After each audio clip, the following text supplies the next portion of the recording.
Hello, hello, hello. Welcome as 100PingGods take on Copenhagen Flames. This is our elimination match. We're at the 0-2 stage of the main Swiss. The loser gets eliminated. The victor, they'll be fighting for survival. They have a chance to progress further. It's going to be a very, very tough game indeed. Of course, I'm Mikasa Kramer 3. I'm joined by the wonderful Evan J, our observer today, Skipper, our producer, Gefilter Fish, and our admin, Korea. Hope you're all having a wonderful day. And well, Josh, how are you feeling about this one? I'm feeling pretty good, to be honest. I mean, both of these teams, two sides that it's a bit of a shame that they're in this position, I'll be honest. But the Swiss stage is stacked. There are some really good teams. I mean, like ordinarily, you'd look at this and you'd say, this is a shame. These are two really good sides. But when you kind of look at every other team in this Swiss stage, you realize that actually there's a wealth of talent for them to compete against. Now, when it comes to this specific matchup and who I think is going to win, I'll be honest, I'm actually not sure. On paper, should definitely favour Copenhagen Flames. But we've seen what 100PingGods are made of. They're always that kind of dark horse, always looking to upset. And I think they definitely could do so today. I mean, 100PingGods, right? Their last 4 matches have all been losses. But you need to look at the teams they've been against. You know, they've been against Entropic, K23, Skade, Spirit. These are teams that are really fighting for top 10 in the world. The fact that 100PingGods have lost to them, bearing in mind in some cases taking a map off these teams, it really isn't anything to turn your nose up. They're still a very, very solid side. And on the flip side, Copenhagen Flames, their losses have been against teams that really should be a bit closer. We have got losses against Havu, for instance, who really haven't been looking very good recently. We've got losses against Endpoint and Tropic again, and they also were able to take a map off them. But it's matches them at about even, really. Of course, this 100PingGods lineup, we've got Kado, Sorrow, Winter, Smiley, and Bro, the kind of new addition, the Danish man, sort of breaking into the Kazakh side.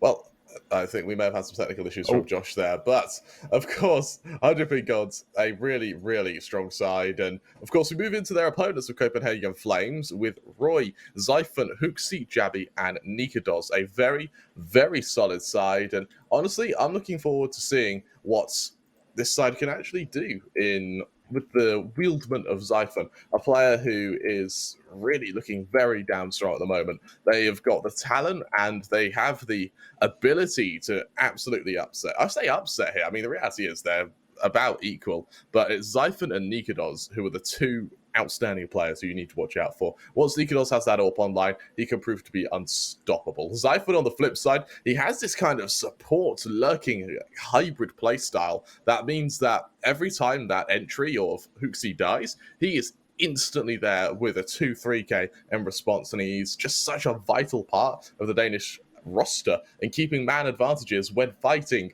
on these maps. Of course, I think the highlight map for Copenhagen Flames at the moment is proving to be Vertigo. We'll see if 100PingGods choose to pick into that, or if we're going to see that banned as we head into our veto. Well, people kind of forget, Jabby's lost the limelight a little bit, or the spotlight, I should say, since Zyphon's come in, but formerly he was that talented young gun. Now, as we take a look at these vetoes, we see Vertigo and Dust 2 banned out first, Inferno being picked by 100PingGods, which is a pretty stronghold map for them. Copenhagen Flames opting for Nuke, which should leave us with... Oh, is that Ancient? It is. Ooh. Yeah. It's going to be fun to see. That's exciting. We're seeing it quite a lot at the moment, aren't we? But... yeah, we're seeing it more. We're seeing it more. I wouldn't say a lot, but we're seeing it crop up more. We saw it yesterday make a little appearance in the MIBR Endpoint game. That was quite an exciting one. We went 16-14. Yeah. And I'm in two minds about how the map plays out. Part of me is quite enjoying the dynamic and actually watching the map unfold. Part of me is getting a little bit frustrated with all of these kind of finicky angles. There's so many scenarios where you find players kind of pushing into somewhere, checking their corners, and then still being caught out by someone that's like jammed in some nook or cranny. That kind of kept happening yesterday between Endpoint and MIBR, but we'll have to wait and see. I'm excited to see it if it comes down to it. Remember, it's the third map of the series. We might not make it there, but based on what we've seen on those vetoes, I think there's a good chance that we will.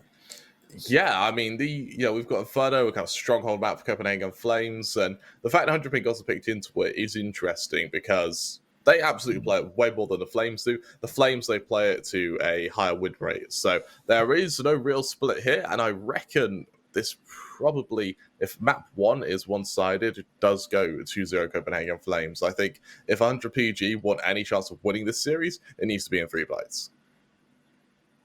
Yeah, okay. I mean, as you say, Copenhagen Flames statistically are actually favoured on the first 2 maps of this series. They're not quite favoured on Ancient, but neither of these teams have really played enough Ancient to give them accurate statistics. But 100PingGods just historically suck on Nuke. So in my mind, there's no doubt about the fact that they're going to lose Nuke unless there's some kind of big upset. So as you say, it will have to be in 3 bites. They'll have to take Inferno if they want a shot at this. They are playing a map that Copenhagen Flames are good at, but unfortunately for the 100PingGods, they don't have many maps that they are super good at. So Inferno is kind of one where they say, we play it a lot, we're decent on it. We haven't got the best of win rates, but we've taken some wins against some good teams. I mean, they beat Spirit 16-7 only, what is that, a week ago? That's the team Spirit, not Spirit Academy. Close games against teams like Skade, wins against Ago, Mad Lions down there as well. So these guys are quite good at Inferno. So we'll have to wait and see. I think there's definitely a chance they can take that first map. To put Copenhagen Flames on blast a little bit as well, they haven't actually won a map in the Pinnacle Cup yet. Like, they have been 2-0'd by both Havu and Endpoint in order to get to this 0-2 stage. And it makes me worry a bit for them. 100PingGods on the flip side, they've kind of been able to bite back. You know, they lost 2-0 to Entropic, but that's kind of to be expected. But they were able to take a map off Skade, and I think Skade, considering how strong they're looking at the moment, I think is nothing really to turn your nose up at. So in form... And I just have to... Oh, sorry, go on. In form, I think that 100PingGods are slightly better at the moment, but statistically and overall, Copenhagen Flames are the ones who really should be emerging as victorious here. However, that's enough of us nattering, theorizing, and crafting on what could happen. We're now straight into the game. Entering the pistol round, we've got Copenhagen Flames on their CT side, taking on 100PingGods. Wow, look at those odds. I actually wasn't expecting them to be as one-sided as that. That's pretty crazy. As we get underway, though, aggression towards mid certainly shows confidence, but Bro punishing it. 2 quick headshots. Windsor coming in with another. We could see a flawless pistol round here from 100PingGods. Just as I say it, Jabby bites back. But I don't think there's any life left here in Copenhagen Flames in the first round of Inferno. That was a very fast pistol round, to be honest, and well, for Bro, he's going to be pretty happy with that indeed. Zyphon alone in this endeavor. 8 HP, no armor. For Smiley, it should be a quick dispatch. And bear in mind that bomb's already down. The flank will come through. For Kado, while it's messy, he should be able to eventually finish the job. Assisted by Smiley, they'll be able to retrieve that smoke grenade and give 100PingGods their opening as they now go 1-0 up and move into a bit of an anti-force fight now. As Copenhagen Flames, they pull out the Deagles instantly. And from here, let's see if they're going to be able to topple these opponents. Bear in mind that Bro is currently standing in for Iceman, and now we didn't really mention this in pregame, but Iceman, he is quite an integral part of 100PingGods. Yeah, I mean, I suppose you could say that about anybody on this side. Bro himself, though, a talented young Danish player. Kado kind of standing in as well. I mean, he's been bouncing around everywhere, hasn't he? So he has got experience with playing with these guys. It's not like he's a full-on stand-in like Bro is right now. But yeah, I mean, he's not a part of this like solid 100PingGods roster either. So I think that definitely adds to the odds a little bit. Oh, that was crisp.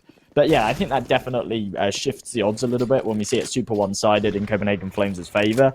It is partially down to the fact that 100PingGods, they're not playing with their main lineup. And even if the players that they are playing with match the skill and the caliber of their average players, whenever you've got stand-ins, there's always teething issues. Yeah, absolutely right. And as we see this engagement into what looks like fairly swift control on top mid, we get ready to see who can further this engagement as Bro, the man ready to lead the charge out from maps. These nades kind of revealing intent, but will Nikados be able to stop one? Tries to guard a control and long Smiley with a very clean entry. Takes his head clean off as they go for the follow-up rounds to A.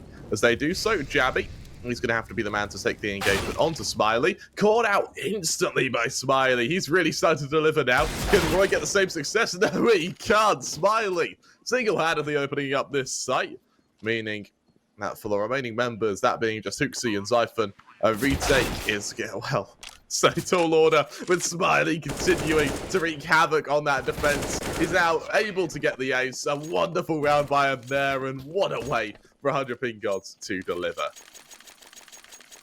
Yeah, beautiful second round there, keeping the players alive as well. So far, they've only got 2 deaths as we go into round number 3. So that really does work wonders for their economy. Now, Copenhagen Flames still by far and away the favourites. 2 rounds isn't going to shift that too much. But Smiley, really the man to put his foot down here early. He's going 6-0. A very, very talented player.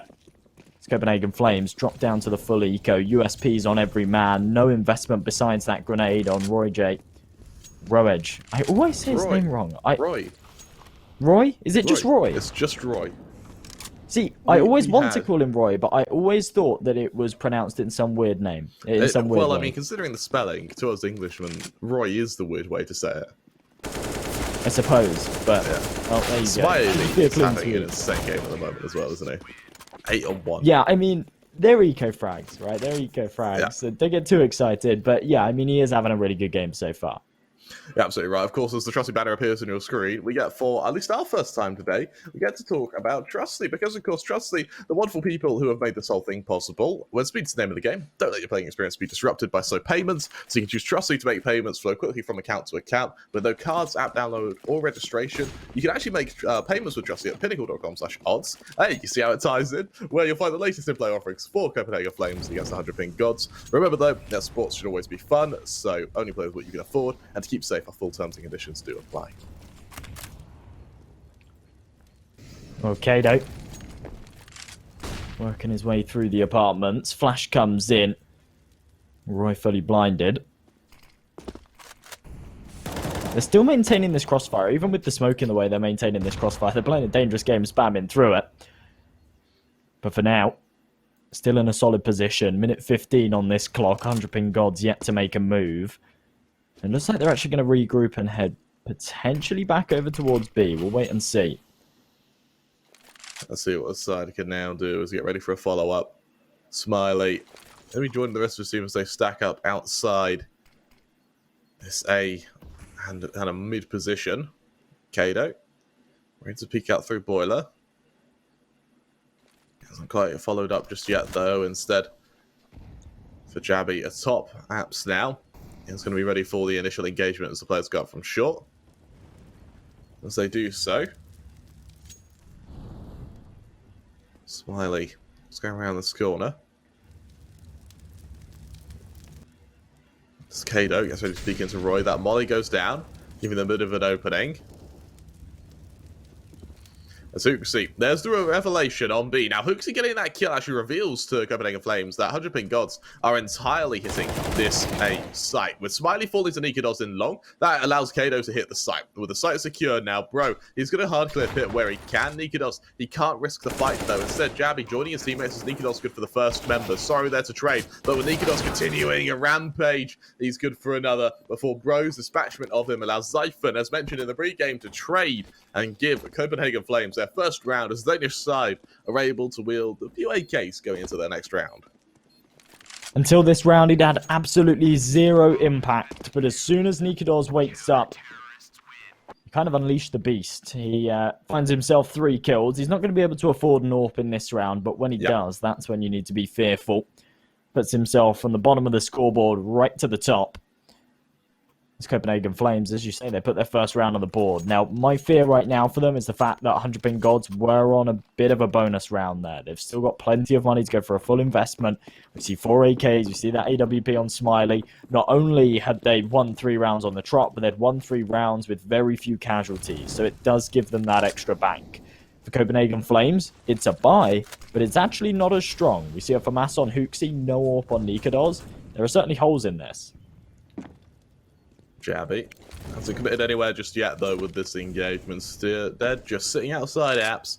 taking his time, and waiting to see where the Copenhagen Flames really choose to reveal themselves, because the Flames, they've got a playstyle where they always have to aggress somewhere. And in this case, it's short control. We got the player boosted up onto quad in the anti-flash position, Roy to the first point of contact, and with Gabby watching apps. There's Roy for the first, the body goes down, and as they see the setup, it's Roy good for 2 before he falls. For Nikados now, can he have the next say in the matter? I suspect he was seen.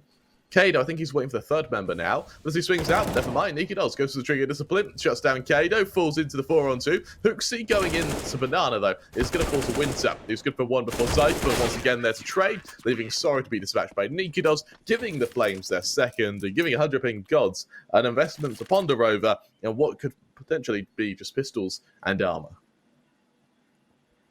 Well, a bit of a whiff there from Sorrow. It allows Nikados to not only stay alive, but actually snatch away that AWP as well.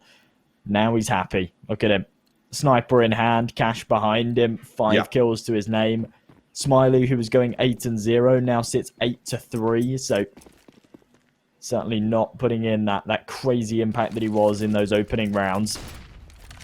And now you're right, they are just down to the pistols. Not even the armor on most of them. It's only Kado and Smiley that could opt for that Kevlar. The rest hold on to their cash. It's one of those rounds where, once again, Copenhagen Flames just build momentum. And now Nikados has got that up online. It feels like the Flames start hitting their critical mass. And in this case, for Nikados, if he can make this round a kind of confidence builder, which it's certainly not looking like it is, that's 3-4, and he might even be off for a 4th. He's really going to be feeling very happy to move into these buy rounds as well. Winter goes for a bit of a short beat, can't quite land it, but he's legged down, only to be killed by Roy. There's the equalizer from the Flames, and having not lost a single member, their economy is going to have a massive injection as they move into this 7th round, and as they move to take the lead here. Well, they certainly could. They do have to face up against a buy, of course. It's not going to be a freebie to take the lead, but they're looking good. They've got a bit of wind in their sails, and for Nikados, he's starting to get warmed up, and that's always very, very dangerous. You see, okay, they're only against the pistols, but another 3k there. He's found a multi-kill in every single one of the last 3 rounds, and he's looking to do the same here. With Nikados dancing around the smoke. He's actually playing a bit of a dangerous game. I think he's going to be boosted up as well by Hooksy. As he has hard close, he goes for a very aggressive angle. Very, very optimistic. Ooh. And doesn't hit the first shot onto Winter on the jump spot. He knows there's at least 1 player coming. But does he know the extent of this aggression? I think he's just going to continue posted. And because of that, 100PingGods, they haven't really rotated any Copenhagen Flames members. Instead, this may actually give them a false sense of security. Hooksy, with only an MP9, is playing for info more than anything on long. So flash goes off, he gets the hell out of dodge, but getting caught on the wall there means Smiley gets the kill. With a man advantage now, and with a minute to toy with, the Flames get ready to lead this charge. Bro, caught with Util out, is traded by Roy, who doubles down there, who can't quite triple down before Sorrow chimes in. But there's Zyphod once again, so consistent with these trades, putting it all onto Javi, the lone pit member, in a 1v2. Kato comes down, rigging death from above. And as these smokes go off, 100PingGods are able to find themselves in the driver's seat as they force us into a 2-on-2 retake for the Flames. With Sorrow sitting on site, with Kato and Pitts, it's a very strong setup, but your Flames, with retake util, I'm going to get ready to move into this. With Kato revealing himself in pits, there'll be a molly destined for his position, and as it's deployed, he switches to Mini, with Sorrow deploying that nade as well. Kato needs to be very damn careful as this smoke goes off. Now Sorrow can't trade as they swing into him, and as Zyphod dances to the other side of sight, he's good for 1. Sorrow can trade, only on 8 HP though, and as that bomb continues to tick, Sorrow, is he caught in the smoke? So far, no he isn't. Eventually, Zyphod gets him, but it's too far gone. 100PingGods are going to make it 4 in what was a very close fashion. Unfortunately, it wasn't quite enough. The Flames moving into another investment now. We're going to have to consider what to do next because they dealt a bit of a blow there. With everybody falling, though, I think both sides are going to jump into another investment. They can certainly afford it. Copenhagen Flames will have a better buy than their counterpart, but 100PingGods, they had the round behind them. That was a pretty solid one right there. I can't help but feel that Roy, after he found those 2 kills, which were amazing, the peak onto the 3rd, maybe a little ambitious, maybe even a little bit foolish. Nikados posted on mid, waiting for some kind of aggression that's just not going to come, and he doesn't want to face down into T-ramp. That would certainly be a mistake, so he just takes a step away. Kato just shifting into position. Hasn't been able to commit anywhere just yet, though, but it looks like 100PingGods are going to go for the burst play now as Jabby reveals himself.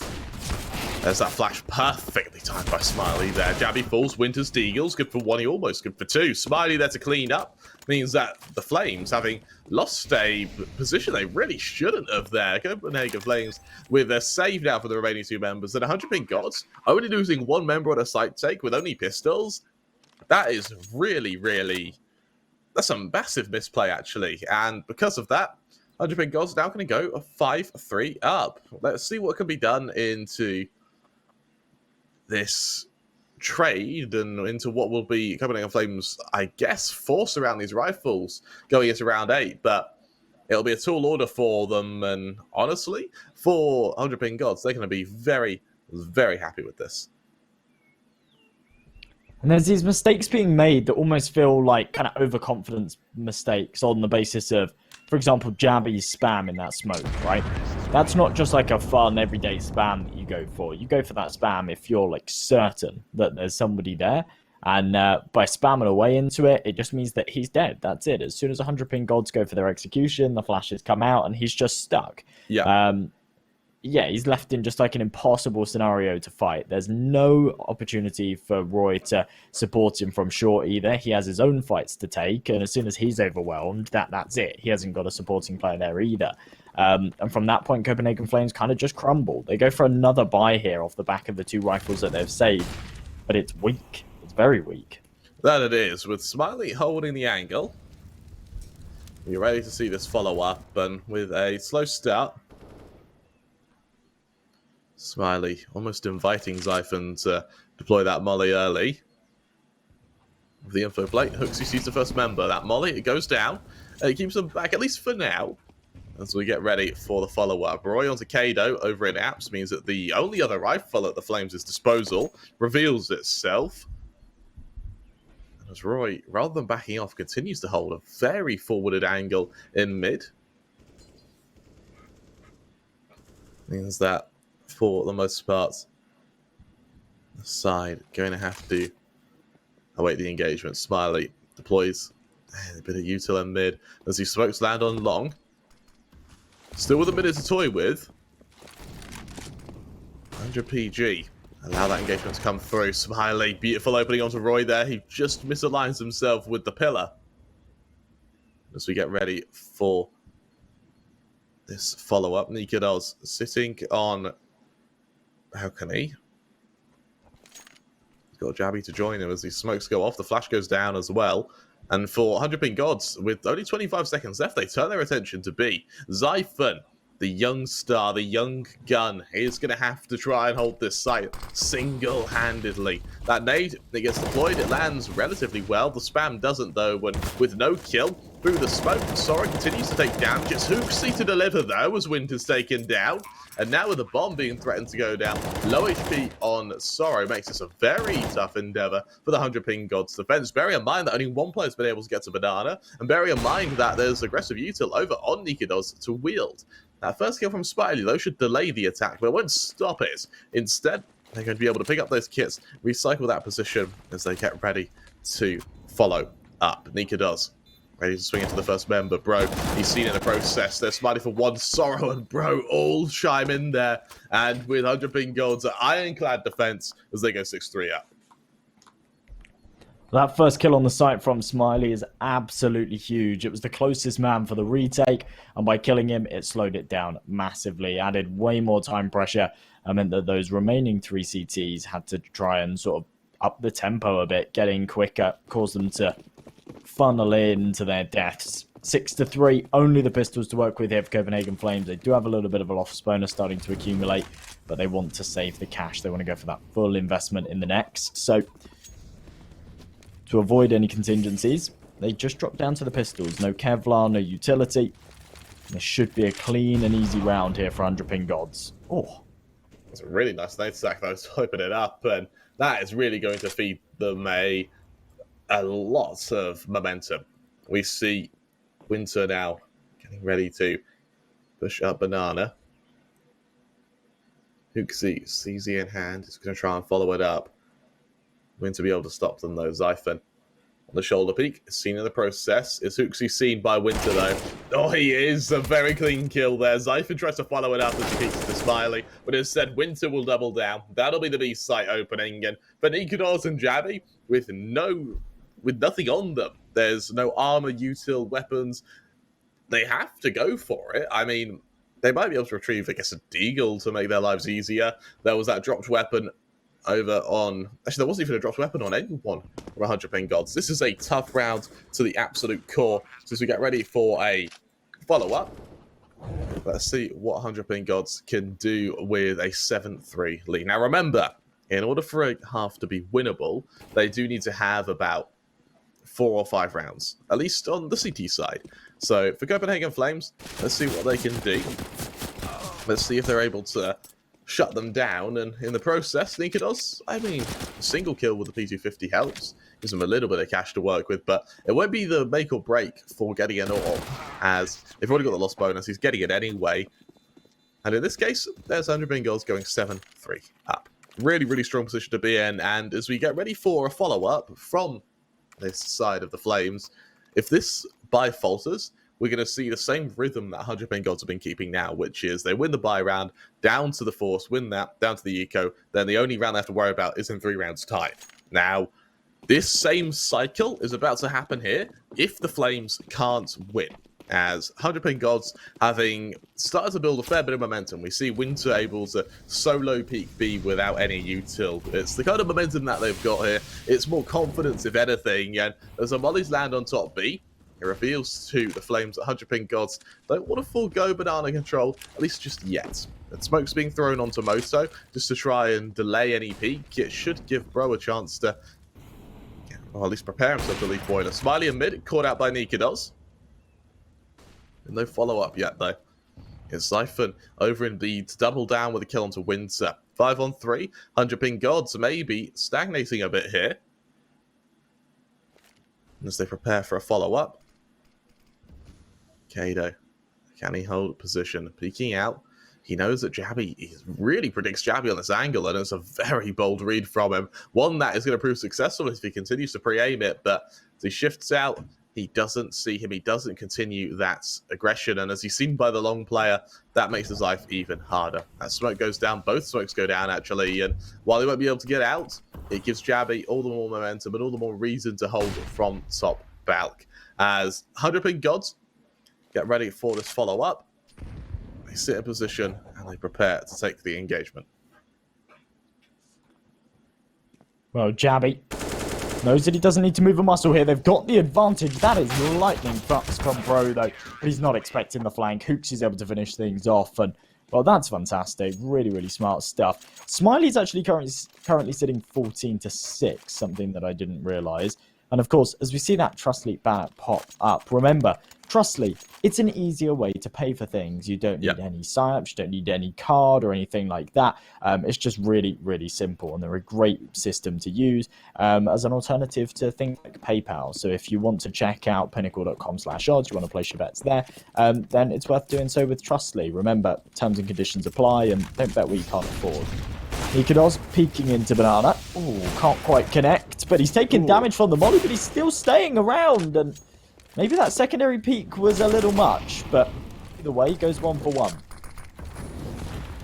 This is a bit of a rough engagement on Banana, actually. Hooksy, he looks like he's kind of tentative as to does he fight, does he not fight, and while Roy also was able to shut down Kado, Hooksy eventually gets the hell out of there. The molly does tickle him as he does so, but it's nothing too damning as Smiley tries to follow it up onto the Coffins player. No kill means they've just got to accept there'll be a man down in this engagement, and as Bro joins him with a peek into mid, with Roy and Zyphon, Roy and Jabby actually poised in position. Garnering control here is going to be a very tall order.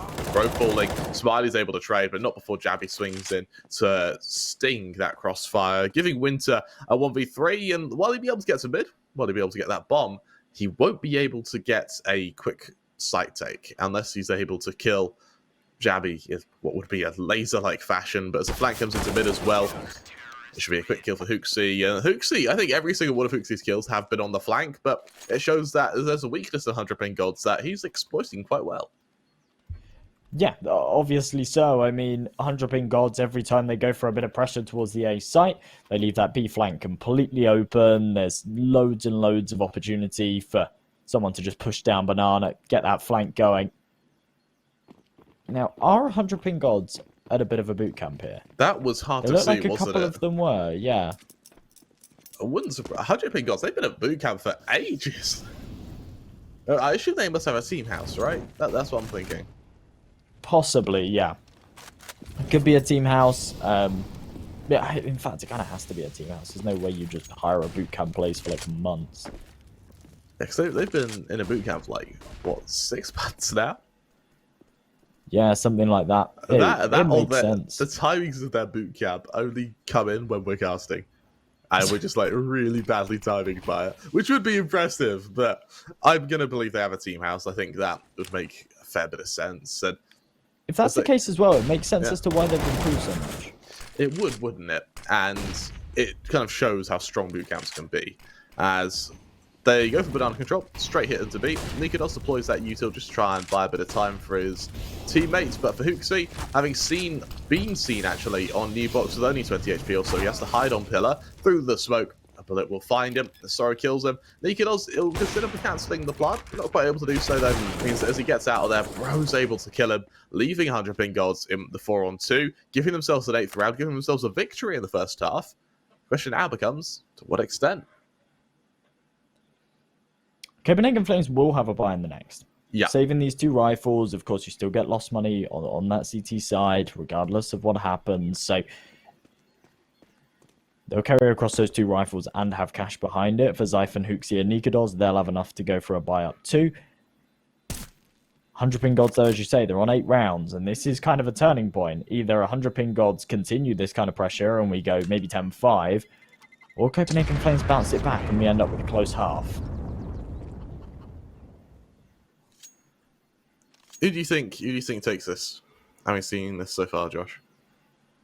Who do I think takes the map? I'm going to go with a bit of a curveball and say Copenhagen Flames. Really? But so far, I do think 100 ping gods have been better. My only kind of fear is how they're going to be when they move over to their CT side. Yeah, so this is, from what I've kind of established, 100 ping gods are really, really strong when they have kind of limited buys. When, say they only have a Deagle, say they only have one AK to work with. That's their territory. They're fine with that. Copenhagen Flames are the exact opposite. When they have a full buy, when they have that all-board Nikodos, when they all have utility, they're unstoppable. But the second that breaks, they really, really struggle. And in this case, we've almost got that. Not quite the up on Nikodos, but with a fair bit of util on most members, they should be looking really, really strong. But if they lose it, then they have no chance in the 15th once they have to go down to Famases. And there was a cool statistic up on the screen there that actually backs up what you were saying, that Copenhagen Flames have won, I think it was 4 out of the 7 full buy versus full buy rounds. So despite the fact that they're losing quite badly here, they're still winning the majority of the full buy rounds. In this one, I'm not sure how to feel about it. A fast rush towards Banana, in my mind, is definitely not the play. I understand wanting to try and change things up, but that just seemed crazy. Now they've got to try and recover this man disadvantage. It's optimistic, wasn't it? And Copenhagen Flames, I think in them trying to continue to show presence on B, it's almost like they're flogging a dead horse a bit in saying that, okay, no, we meant to go for control. We're still holding it. It's okay. In this case, we have a rotation from 100 ping gods into top mid. It will be down to Nikodos, who hides in pit, to single-handedly hold this position. And for him, this will be a really, really tough position to hold. As the second he shows himself onto 1, the mollies will start coming in. There isn't actually any mollies on 100 ping gods, but the players will start coming in. And it becomes a matter of just cowering and hiding. And as we see the follow-up, Nikodos, he reveals himself by deploying that utility. This will be seen by 100 ping gods as they push into the site. There's Nikodos revealing himself. He puts down that smoke to try and buy a bit of space. But here comes that death from above, finished off by Smiley into another 4-on-2. And for Copenhagen Flames, they might just have to save again. Here's what makes no sense about that strat from Copenhagen Flames, and here's why I really don't like it. They pushed 2 players down banana, okay? Now, ordinarily, that would bait the T side into thinking B's now clear. Yeah, they've gone for this B setup. They've tried to go for this aggressive banana take. We've killed both of them. B's clear. Let's funnel on to the B site, right? But then what Copenhagen Flames have done is their 2 remaining players on B, Roy and Hooksy, have then made noise. They threw HEs into banana as well. So 100PingGods instantly from that point say, okay, well, we killed 2 on banana. They've thrown 2 nades. We now know that there has to only be 1 on the A site. So they just wrap around to A, they take the side with these, and it's free. Whereas if Roy and Hooksy had made no noise after the initial engagements, bearing in mind there was no potential for them to trade instantly anyway, if they'd have just gone completely silent, established a crossfire on the site, they could have definitely done some damage when 100PingGods inevitably fell into that trap. No, you're absolutely right. And as we see it's another really uncomfortable position, isn't it, for this side? And while there's a couple of members stacked up from 100PingGods to what looks like, once again, banana control, let's see if they can repeat that same success as earlier. In this case, Copenhagen Flames a bit more passive here. We see them sort of hang back for the first bits of util, and while the secondary volley lands, while there's that tertiary nade, it means that they don't really commit to the rush like they did last round. It shows adaptation, but in this case, it may have come a little bit too late. 100PingGods with another stack up, ready to hit the safe site, running into the 3-man commitment, and with the bait and switch set up on long, we might be able to see Copenhagen Flames draw blood here, but the FAMAS is proven to be a kind of unruly gun that either works massively and you get a 4K, or it doesn't work at all. As the smoke goes off, well, they won't be proven yet. Instead, the Kazakh side slowly ease up short now. Roy flashed off on sight, has to hide. Jabby reveals himself onto Kado, but he doesn't even get the kill there. Winter and Sorrow both get kills, and with a 5-on-3 retake now for Copenhagen Flames, it's really not looking good. And as Sorrow sits atop this smoke, I think he was seen a little bit there by Hooksy, but still with no kill. The Flames really kind of clutching at straws in this round. Bro, he hasn't been shot through the smoke at all, and instead, as the Flames just continue to desperately hunt for a pick, if one doesn't come quickly, then that could be this half decided. Sorrow chimes in for another, his second of the round. He might even make it 3 now as Zypher continues the engagement. Eventually he gets the kill, but the bait and switch is there. 100PingGods go 10-5 up, and Copenhagen Flames, that's really not the half they want to start this series. You know, I might have to change my prediction, Grammar. 100PingGods, they have really taken it up a notch in these last couple of rounds. 10-5. They've not really been taking casualties. They've been looking really, really good. And I just don't know what to say for Copenhagen Flames right now. I mean, Smiley's sitting on 18 kills. Okay, Kado's lacking, which I'm actually quite surprised Kado's lacking, of all people. He's normally this kind of super stand-in that comes in around the CIS and actually Kazakhstani kind of scene where he comes in, stands in, and has a big performance. But today that hasn't been the case. Sorrow AFK for a few seconds there, so late out spawn, and as a sole B defender, not really something you can afford to do. Luckily for him, no one's taking aggressive banana control. Instead, it's a 4-man stack in brackets. This is ambitious. If it works, then hats off to them. Yeah, but Copenhagen Flames, they haven't actually revealed intent yet, so this very well could work, and if it does, I'm going to be very, very impressed as Sorrow is ready to deploy that util. And while it's info util that he's mainly using, there's no follow-up yet, as instead 100PingGods with this stack on A. They haven't broken it yet. They're continuing to commit to it, and as Nikodos gets ready to exit through Boiler, there'll be that flash from Hooksy at bottom of mid to assist him. I tell you what, Josh, I think this stack is going to be timed perfectly. A really, really masterful read of 100PingGods here. And this may just come down to anti-stratting, actually, onto the Flames. There's Smiley sits in position. Roy gets ready to peek in. There's the first kill. There's the follow-up. Winter chimes in. Bro is there to assist. Bro good for 2. And as the follow-up is there, Jabby from behind is good for another. Meaning that for Bro, he is going to have to try and finish the job on these members, but he gets over-aggressive. He falls now when it leaves Sorrow in the 1 versus 2. USP in hand, meaning he'll be able to get to the site in time. But with only 20 seconds left, Copenhagen Flames, they need to get the hell out of there. And as they bomb it back down Banana, they're going to be able to get a plant. Sorrow, he knows that they're crossing, but he gets blocked on the wall there. That may have actually been what separates the timing, and that will be what separates them enough to get the plant. Can he get the second member on the cross? So far, no, he can't. The numbers go down. The bomb is slapped into place as the fuse starts burning. Will Sorrow be able to get up from CT? The banana player the one to worry about. Nikodolski gets the kill, and Copenhagen Flames, despite running into a 4-man stack, prove still unable to get that round. And it's kind of on Nikodolski's shoulders there as well. A 3k towards the end. Really, really clean stuff. Once you kind of close that gap and you get up close and personal to your opponents, that Glock definitely has the advantage. And Nikodolski really showcases that to us quite nicely. They close this gap to within 4. They could certainly make it 3 here if they can topple the Deagles and that scout on Smiley. But we have seen, as you mentioned before, 100PingGods, they're really good with these sort of force buys. Yeah, absolutely right. And with a tough position for Copenhagen Flames, they have banana control, but they haven't been able to push onto a site yet. Winter, they'd be hoping for some good timing off the back of that nade, as instead, the nade not quite deployed yet. It's definitely pinned, and as he's revealed by Nikodolski, instead the smoke is what's thrown, and it buys time. And for 100PingGods, time is actually their best advantage right now. With 2 smokes at their dispersal, a good 40 seconds can be blown in just having to wait out smokes. And because of that, we might see the Flames have to really be timed out on another attack. With that smoke admitted as well, 100PingGods with a strong opportunity here, and it looks like they want to press the attack. Going for banana control is going to be perfect for information.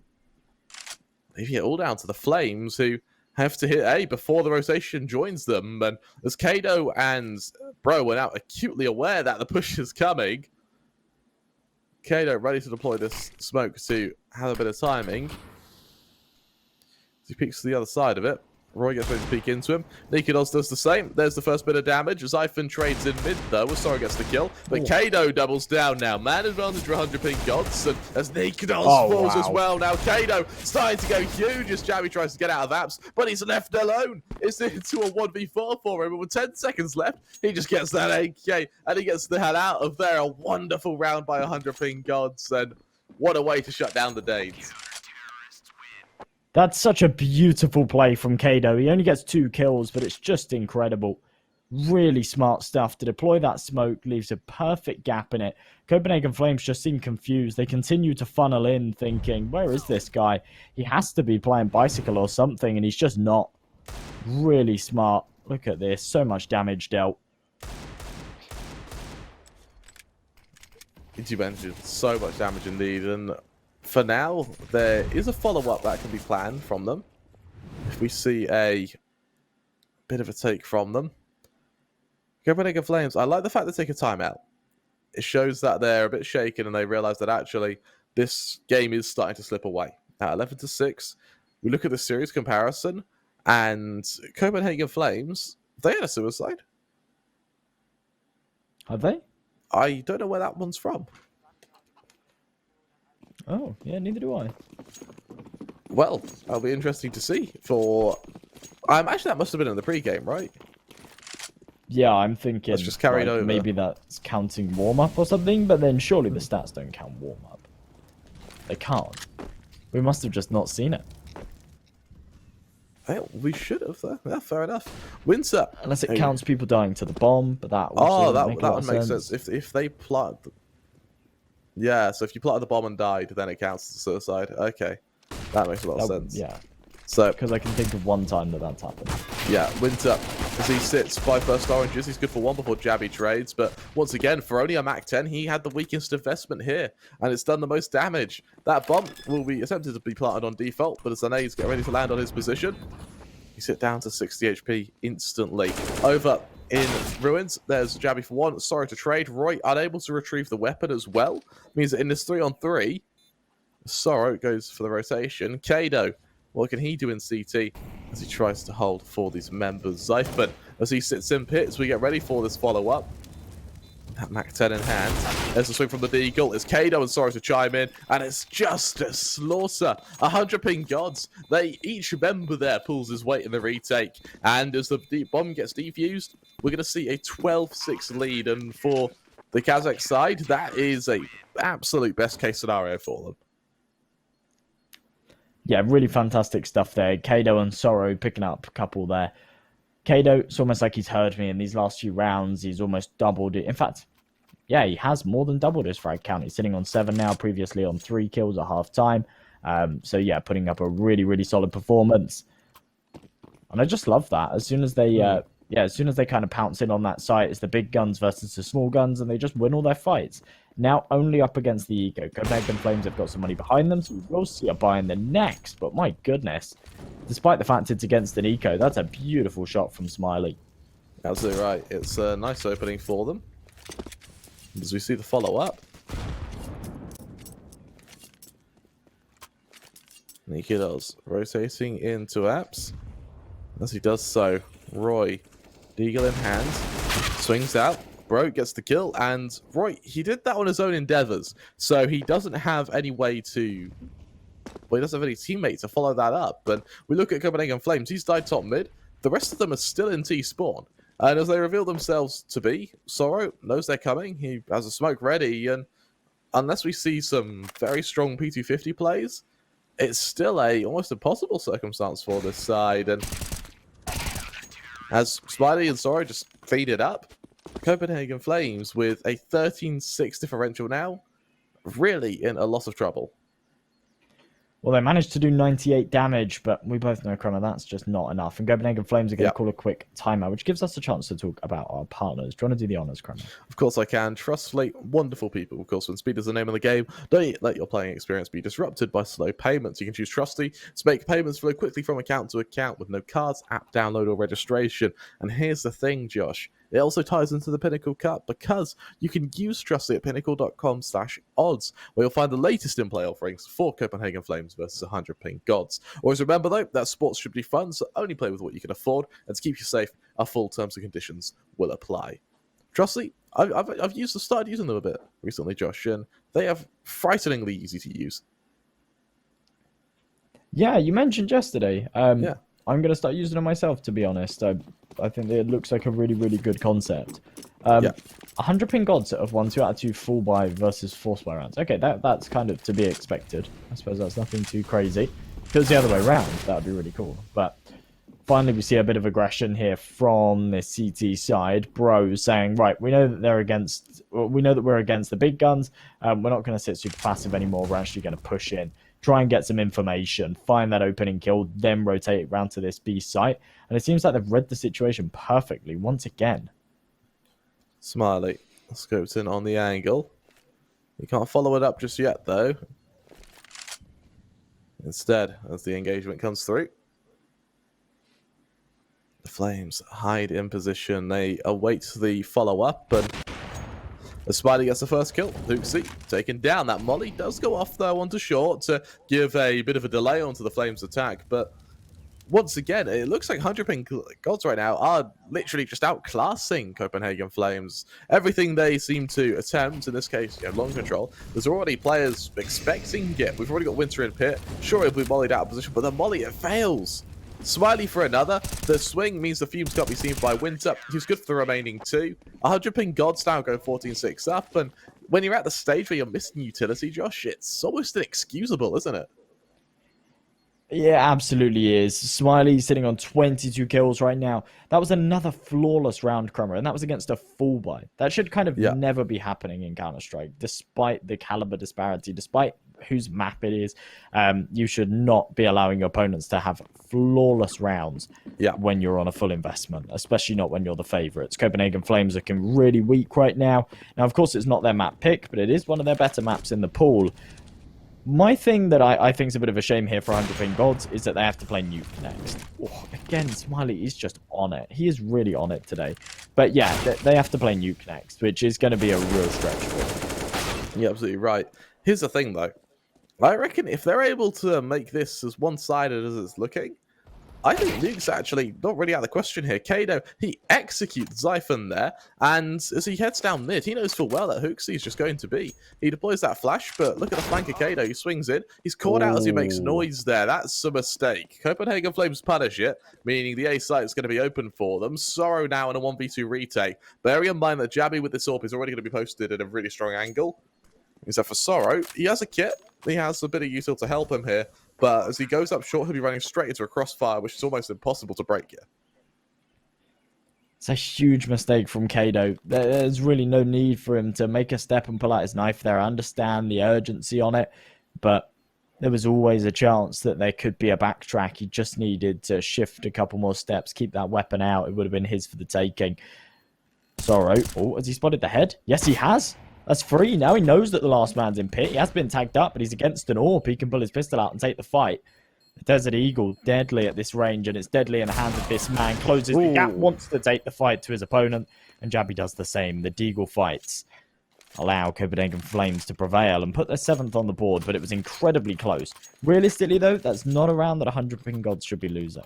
Yeah, it was scarily close. And for 100PingGods, I think they've kind of proven themselves mortal on their CT side with this round, and because of that, it means that Copenhagen Flames do get a bit of momentum.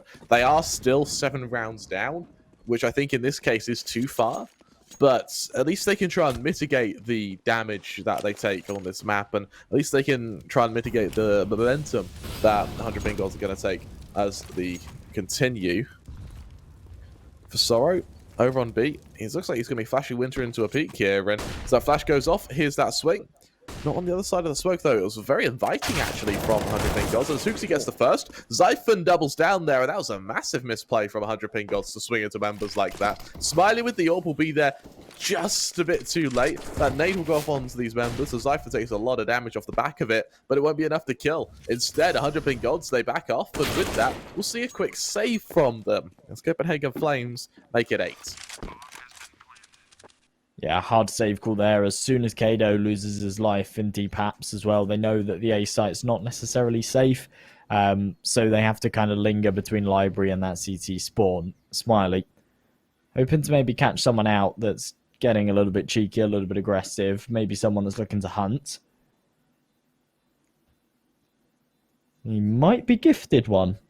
I didn't think anyone would come his way, but you see the cross come in. Free kill for Smiley. Another coming his way, but they've crossed on the other side of his scope. Somehow, he gets away with his life, though. That's a huge whiff from Zyphon as Bro finds another.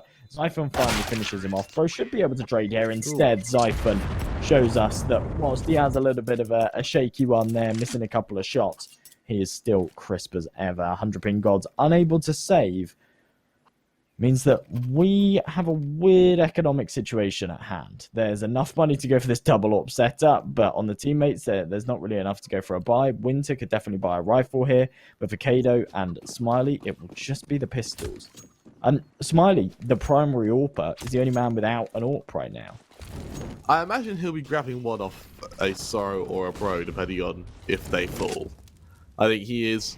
It was a matter of spawns for these AWPs. I suspect they'll be thrown over. I mean, surely they're thrown over.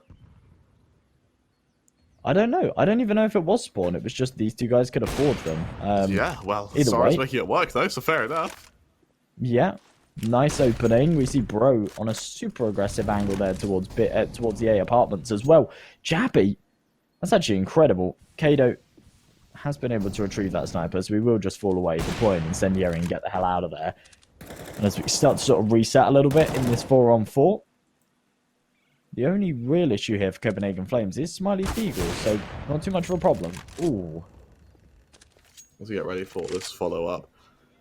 The 4-on-4 now when there's a side preparing an engagement. 100PingGods with a minute to burn. As they do so. Sorry, in position with this AWP. Now, the smokes go down, and the issue with AWPs is that they're really hard to play this versatile. I suspect he is going to maybe go for a pick and then just back off, but in this case, there are those flashes. There's that swing fully blinded, executed by Jabby. Means that on the other side of this smoke, it's actually down to Winter. He rings out a few shots through the smoke. Jabby falls very low on HP in the process, but with no aggressive util to finish him off. 100PingGods may have to save once again here, Josh. This is rough. This is a very doable retake for them as well, but they realize that they don't have money. And, well, they need to be very, very careful with the weapons that they have. If they can save all three here, then we could definitely see a buy in the next. Bear in mind, Smiley's still retained that Kevlar as well. He could spend another 350 on that helmet, as it's completely undamaged. This means 9 for Copenhagen Flames, and still a chance here for them. Let's see if it'll work, and let's see if it's something that can maybe give them the momentum required to close out the map here. And I still don't think Copenhagen Flames can win it, per se. I still don't think they can take it over the line and mount a full comeback, but I think this could start looking very, very close. And in this case, that's all the Flames really need to do, because this isn't their map pick. They need 100PingGods to sweat a bit, move to Nuke, win that, and then go to Ancients, where they can hope their experience outshines the 100PingGods kind of statistic win, like favorable win rates. On the contrary, though, if Copenhagen Flames do end up snatching away Inferno, then 100PingGods are in trouble. They've then got to play Nuke next. And we could still see this go 2-0. Good flash. Allows them to get up close and personal to Nikados. But as Roy's there to support, we do actually see it swing the 100PingGods way. Man advantage for them to work with. And Roy and Jabby have got a tall order on their hands. They have to go big here. Let's see what can be done for this side as Jabby expects this follow-up. As he rotates into position. He's got Kato to worry about, and they've timed this really well. They're running into the one man who only has a deagle.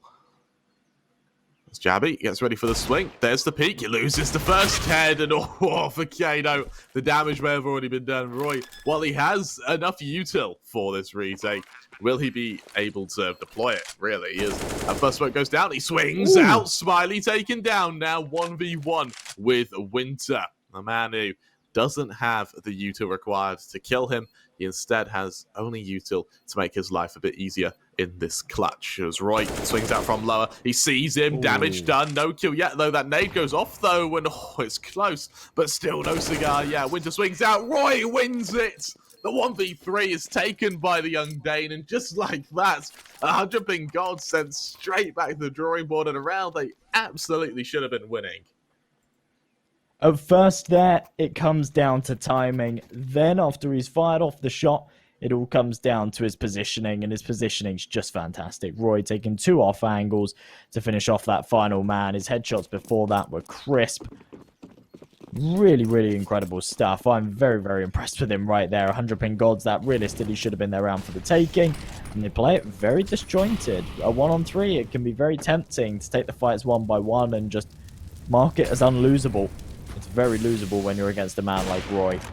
Peaks come in. Oh, off the miss. We do actually see a hard swing from Winter, but support's there from Zyphon. We'll see both come through as Zyphon finds both the entries. Smiley, an uncharacteristic miss, does follow up with a quick flick shot.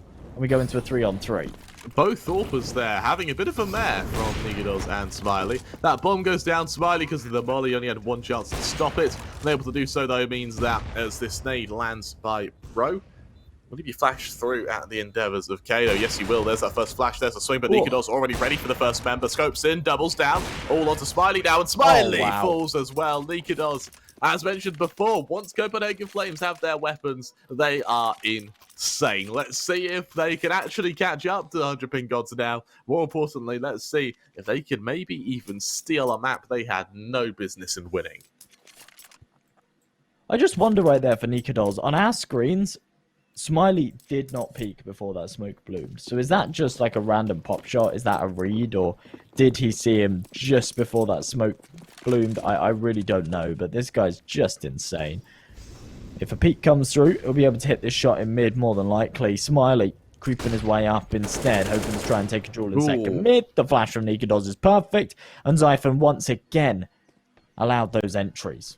Yeah, Zyphon has really woken up in this second half. Both he and Nikados have had some stellar rounds, and that's not including Roy, who too has been on fire at the moment. As that smoke goes off, we're going to see 100PingGods have to defend this A site. Unfortunately, you can't do it from a B stack. Yeah, as Hooksie sees the first member, it might stagnate the push a bit. Instead, he sees it's a full stack from 100PingGods. He'll lose the AK, but in exchange for a round, that's the trade Copenhagen Flames will take any day of the week. As the follow-up comes through, let's see what the response is from this Kazakh side in the next buy round, where they, at the moment, are running out of options and running out of opportunities to reset them.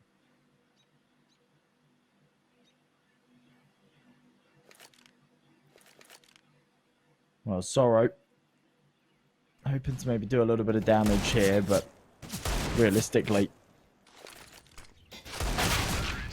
I don't see much on the cards. And there you go. They don't actually let them save at all. Copenhagen Flames, that's 12. They're really closing in now. It's looking really scary, isn't it, Josh? Should I think that for 100PingGods, they may actually lose this round. I think from here they lose it. They just haven't had the momentum, and it's like everything they try just doesn't work. And in this case, Copenhagen Flames, I think they've got the confidence in themselves where even if it's the wrong call to make, they will still move in to win it purely out of that confidence in themselves to win aim duels, which is something that can be really hard to counteract. It can be very hard to mimic. Nuke does. He's legged instantly by Smiley to start the round, and as 100PingGods realize that they've got B control, Copenhagen Flames, they don't want to reveal that they've run off. They want to make it look like they're instead just planning their next attack. Through the smoke, Sorrow is a very nice early kill, but Copenhagen Flames are actually just going to get ready to hit this A, or defend this A site. With Kado in apps, trying to catch out Jabby. Instead, these mollies go down. There's Jabby, the first to fall. Kado dropping into pit. Instead, has Bro to assist him as Copenhagen Flames swing out. Roy also falls. It's all down to Nikados here. And as he's caught out by Smiley. I think this might be the caster's curse, Josh. The second I say I've got faith in Copenhagen Flames, they lose it. That's a bit of a turnaround, isn't it? Going from that's losing rounds to, just having like a flawless one like that. That's actually quite impressive. We see that trusty banner pop up. Could potentially be for the last time. So remember, folks, we've talked about it enough. You should by now know the rundown of what Trustly are all about. And make sure when you come away from today's game, you take a look at them as a viable payment option for when you're trying to transfer money between accounts. 15 to 12. 3 rounds still to close here for Copenhagen Flames. A lot of damage taken early as well from that utility deployed down mid. Ooh, that was a flag. That was insane, actually. The name stack is good for Smiley, but that same momentum works on Hooksy. 4-on-4 now, and I was blown away by that flick, actually, Josh. That was really impressive. We're on almost an even playing field here. You see 4 versus 4, Winter's on 60 HP, Siphon's on 57. It doesn't get a lot closer than that. A minute left on this clock, though, and 100PingGods really do think this is going to be A. They've put 3/4 of their defenses over there. Left Winter all on his lonesome, not even with a full bar of health to try and defend this site. And unfortunately for him, no utility either. Copenhagen Flames go for... You need to remember as well that right now Smiley is having a sick game. And as the aggression comes in, Winter, how does he really mimic Smiley's success? Usually he's the one who falls and Smiley goes huge. In this case, complete opposite. Jabby kills him, 3-on-3. And as we see the rotation of Sorrow, it's going from bad to worse for 100PingGods. Granted, Sorrow gets that kill onto Nikados. That's a very clean kill at that. Now Zyphon has to go huge, and while he's good for the first, he knows the second's coming. There he goes to double down. All onto Kado now with 20 seconds left as it falls into the 1v2. Jabby finishes the job, but the Flames, such a well-clutched out round there. Yeah, the 2 young guns showcasing their best headshots. Really, really clean. Roy puts himself onto 20 kills now. It's kind of crazy that he's just breached into the 20 mark, while Smiley's actually on a 30 bomb. He's having an incredible game so far. Little statistic for you from our partners at Trustly up top. 100PingGods, they've converted around, I think, 73% of the time, something like that. They've won 2 full buy versus force buy rounds. I think we saw that stat earlier. Nothing's really changed too much for them, I think, is the moral of that statistic. It's losing rounds, nothing really adding to those stat lines. Hooksy, big headshot onto Smiley to open things up. And once again, Chrome, as you mentioned, the hardest hitter, the man that's been putting up the big numbers, is falling early once again. Oh, that was a very strong recovery from 100PingGods there. It falls into the 3-on-3 now. That smoke down means that there's a rotation from Sorrow back to CT. But all it takes is a well-timed smoke from Copenhagen Flames to take the momentum. And as they follow it up, Sorrow hasn't seen anyone yet, though. Deploying the molly will try and delay a plan, but it feels like it's fruitless now as that smoke goes. Nikados holding the flank, sees nothing coming. Instead, alerts Copenhagen Flames to the positioning of this side. As they continue the momentum, Sorrow, he's caught out by Jabby. It falls into the 3-on-2 when as Bro continues this engagement. That bomb will go down. Copenhagen Flames, they're still fighting. They're still looking strong. And what Nuke does is good for the first. He can't quite follow it up, though. The Dayland's right on him, but he gets the kill anyway. But, bro, in a 1v3, with no money left on 100PingGods, Copenhagen Flames are going to hit 14. And I'll tell you what, Josh, they might bloody do it. Such low HP on all three of these members, but they win the round regardless. And for Bro, he can't see that health. All he sees is three members stacked up against him. No utility and no kit. No money on the side either. Copenhagen Flames is going to be 14 and 100PingGods. What do they buy in the next? They've got the loss bonus. They've got the max loss bonus. But on that CT side, that's not enough to go for a full investment. Look at the serious prediction tracker. This is really cool. And for the series, the fact that this isn't in Copenhagen Flames' favour is not surprising, but it's not been that way for a very long time. I'm really surprised by that, actually. Yeah, it has kind of bounced back and forth, hasn't it? That's going to be the moral of this one.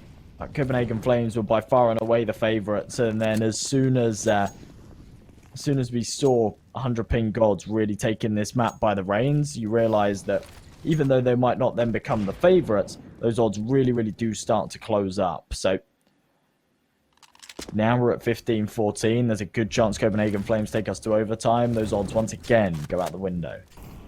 The mollies and smokes go down in B for retake on 100PingGods' behalf, but Copenhagen Flames aren't interested in the at least top of B being held. Instead, they're happy to take their time with the attack. They throw their flashes in mid to throw a bit of a fake, and knowing no one's on short as well actually gives them a very strong spot. With a double stack and CT from 100PingGods, this CT smoke could actually really damage them, and as it goes down, Zyphon crosses Winter. He's now in a very tough position on boost, and while he sees Zyphon, that's so messy, Zyphon! He's able to punish now with the Sorrow in a 1 versus 4 as he tries to follow it up. The rest of his team will join him, kind of mitigating that 1v4 from the side. But the reality is everyone stacks up, what could really be done for the remaining members? Roy, quick kill onto Sorrow. As Bro swings out off the back of a flash, he's good for Jabby, but it's so messy in the process. With Smiley able to assist him, Zyphon, he's good for another 3-on-2 now. As they swing into Zyphon, there's another kill for him. Hooksy for the final low, and as Copenhagen Flames make it 15-15, a monstrous comeback from them to take us to overtime. I can't believe it. I mean, I can actually. I feel like as soon as Copenhagen Flames started to get some momentum, 100PingGods just lost it. It seemed like when they were stringing rounds together, they were fantastic. We saw like back-to-back flawless rounds from them against buy-ups and things like that. They were looking really, really strong. And then as soon as Copenhagen Flames started sort of pick it up again, that was it. It was like they'd just forgotten how to play. Copenhagen Flames looking cool, calm, collected as they go into this first round of OT. And realistically, bearing in mind they're the team that have had this momentum and actually taken it to overtime, I think they should definitely be favoured here.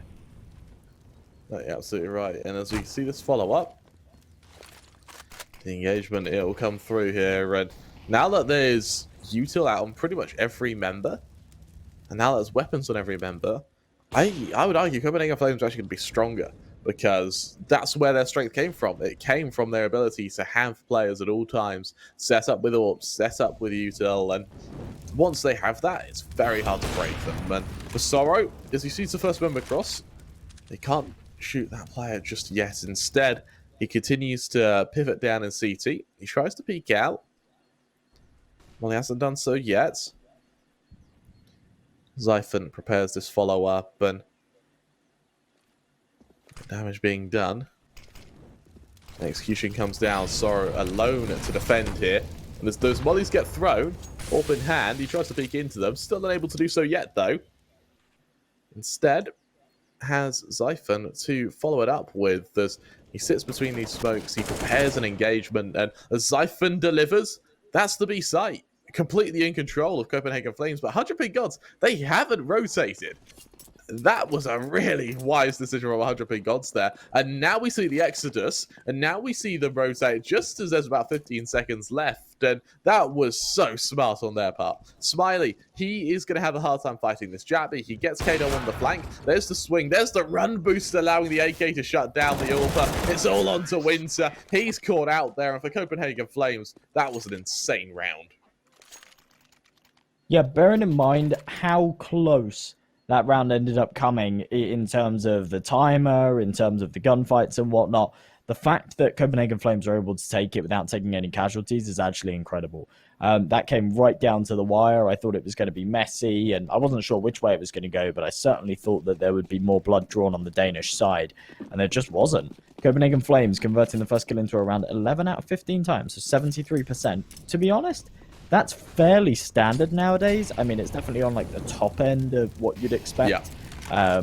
But yeah, good stuff. If they can continue that, then I think they'll be happy, especially if they can continue finding these opening picks. Jabby taking 2 heads from the get-go. That does give them a huge advantage. Really strong opening there, and as Nikido shuts down Sorrow, Smiley, you blink and you miss it. His team, where have they gone? He's caught out by Jabby, and the Flames now go 17-15 up, and yeah, I think they just win, Josh.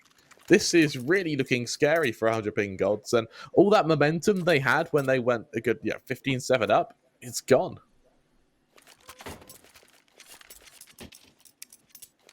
Well, they've already won the half. If they can take 18, then they only require 1 round on their CT side. Now, to be honest, they did struggle in the first half on their CT side. Now they do have some momentum behind them. Maybe we see that change. But I wasn't massively impressed with their defense, I'll be honest. The only saving grace for them is the fact that they will have lots of money behind them. Nice opening pick from Winter, but he takes a lot of damage from the molly, so he's forced right back. Can no longer fight, but I think he'll consider himself lucky that it wasn't traded. So still the man advantage. Minute 30 left on this clock, and for Copenhagen Flames, a little bit of a pressure applied towards B. Still fairly undecided.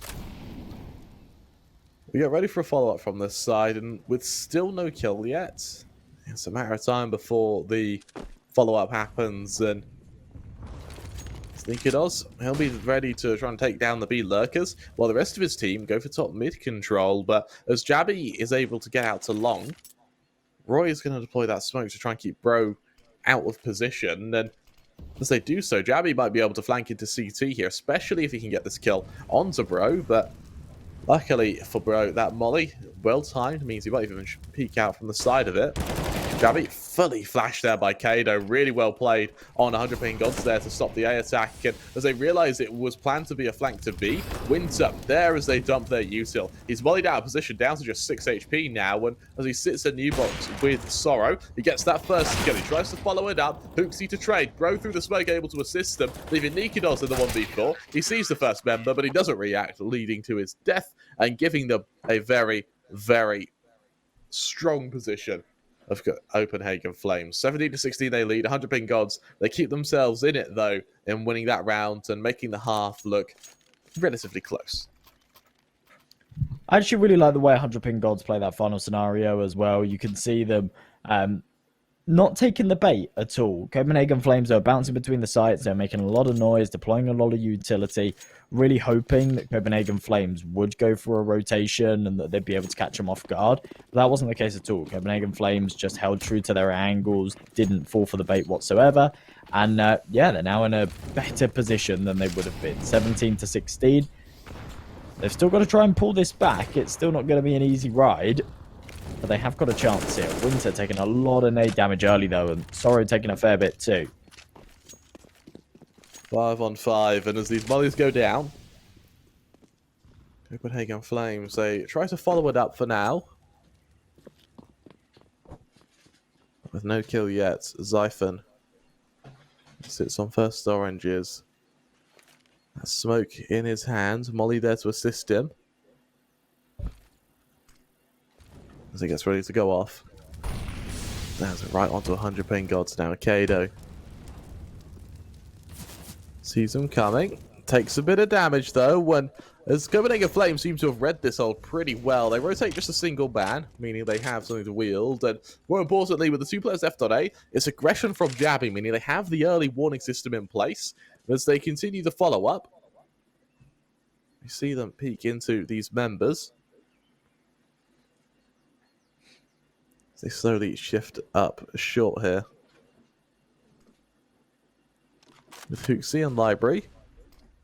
The smoke goes down. No kill yet, though, and instead, there's the swing. There's the perfectly timed flash for Hooksy and Jabby. 2 quick kills. Roy's able to do the same. Jabby chimes in, and it's just a slaughter, Josh. Just the follow-up leaves Kado to quickly fall, and, well, another insanely clean round by the Copenhagen Flames side, and look how close together they all are on frags. Yeah, they're all pulling their weight here. There's no major disparity. Still, on the 100PingGods side, you see Smiley kind of going above and beyond, and for Kado, he's still lacking behind. The issue is with Smiley right now is that he has not had anywhere near the sort of impact that he was having earlier. We saw him hit 30 kills ages ago. I can't remember the specific round that he hit his 30 bomb, but I think it was before we went into overtime. Now he's only sitting on 31 kills, so definitely not having that same sort of impact. He really needs to step it up here if he wants to try and keep his team in this, because for Copenhagen Flames, they're on map point, and they've got 2 chances to close it. As 100PingGods sit in position, a bit of tag damage to Winter means that they can't fully be confident in and just run in. Granted, I'm happy they're not going for that anyway, but instead, the retake util deployed by Copenhagen Flames give them control to Banana. But this time, instead of seeing 100PingGods react by sitting on the other side of the smoke, they just head straight back to way. With only one man fighting for it, that being Winter, he's good for one, traded out. Roy in mid is able to reveal himself, but Kado and Smiley are able to hit their shots, leaving it down to Zyphon in a 1v3. Now, Zyphon already on 12 HP from the prior engagement he took, meaning he is at a very tough position, and as he just saves the AK, we're going to see an 18-17 scoreline here, Josh, and a potential for double overtime. Well, there's the potential indeed for Zyphon, despite the fact that it's OT and that he's got loads of money. He wants that AK-47. We know how crispy he is, and yeah, with that premium rifle in hand, it does. It makes sense. It makes sense. It's a nice little bonus for him. And 100PingGods, interestingly, aren't going to hunt. I mean, they don't really have anything to lose. There's nothing that they could give Zyphon that's better than what he's already got. So I am quite surprised that they're not hunting, but it's fair enough. It doesn't really make a huge amount of difference.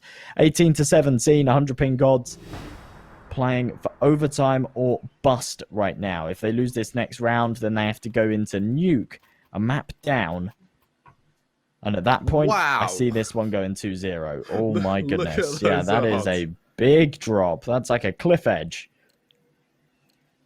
That was insane.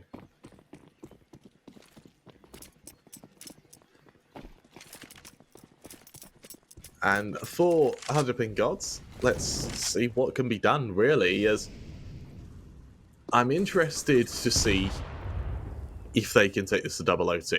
But the partners at Pinnacle, up until about 5 rounds ago, thought they could, but now they too seem to be having their doubts. As the Flames deploy that util, they keep 100PingGods back despite the bombardment of aggressive util onto Banana. With a 3-man commitment, their weak point will actually be the safe site for Roy and Jabby. Holding it will be a tough one, as I sit in position. Roy. How's that util to go down? The first smoke goes out. That molly joins them.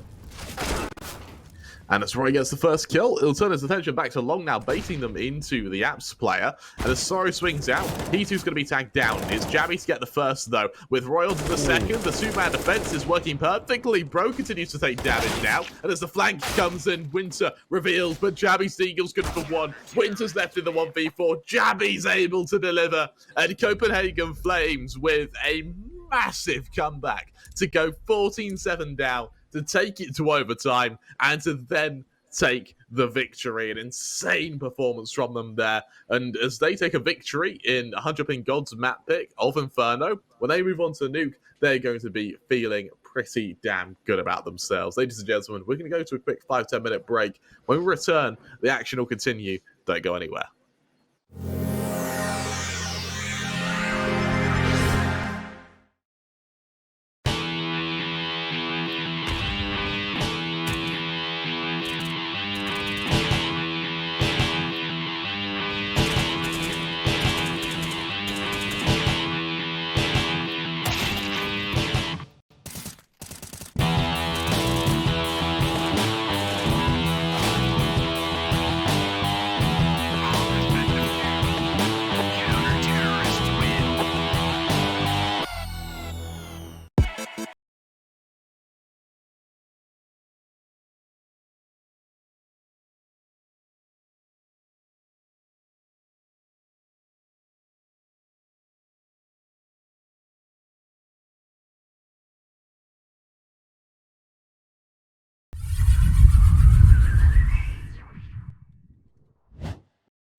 Hello, hello, hello. Welcome back to 100PingGods versus Copenhagen Flames. We just saw a hell of a match in which 100PingGods being 15-7 up ended up losing to Copenhagen Flames in overtime. We now move to the Flames' map pick of Nuke, and on their home territory, let's see if they can topple the Kazakh side with a bit of util over on Hooksy and Hooksy alone, actually, with that Smoke and Flash. That'll be deployed. Kado with just a kit, and having dropped pistols now, is going to have to try and go for the engagement. As the Smiley from the flank is able to shut down Zyphon. There's the opening. Can he double down onto Hooksy while Messi? I think he should be able to. That he can. It falls into the 3-on-5. It's allowed 100PingGods to get the 2-man advantage, but in the process, they've lost the sight. We've got Smiley who holds for the cross onto double doors. He's seen in the process. They swing into him. As he swings out, Nikados, another clean kill for him. Kado, though, the dual Barrett's your favourite gun, Josh. Oh my goodness, and that's why. Able to tear through Copenhagen Flames with a wonderful pistol round as 100PingGods go 1-0 up. Of course, I'm your caster, Crabber 3. I'm joined by the wonderful M&J, our observer, Skipper, our producer, Gefilte Fish, our admin, Korea. You're all having a wonderful day in this kind of 5-man ragtag team. Our tender hands will take you through this. You know, we've got enough players here to make our own team. We could enter the Pinnacle Cup. Me, you, Gefilte Fish, Skipper, Korea. That could be a dream team, you know.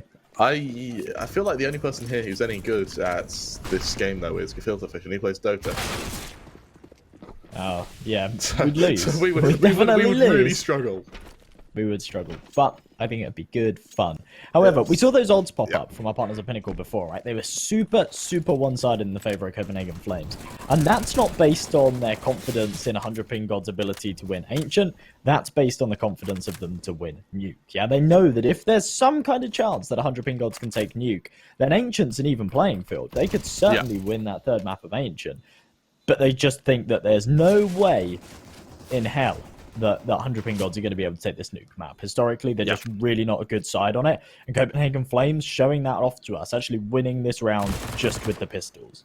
Yeah, they've really struggled over on Nuke in the past. And sure, they get an extra kill to Hooksy, but it doesn't really matter at this point, does it? We've got Copenhagen Flames who go 1-1. 100PingGods, they're able to save their rifles on Sorrow and Smiley. The remainder, Kado went into this round with dual barrettes and nothing else, so that's ambitious if ever I've seen it. But he won't be killed for this endeavor, and it means that we might see another round of just dual barrettes from him now.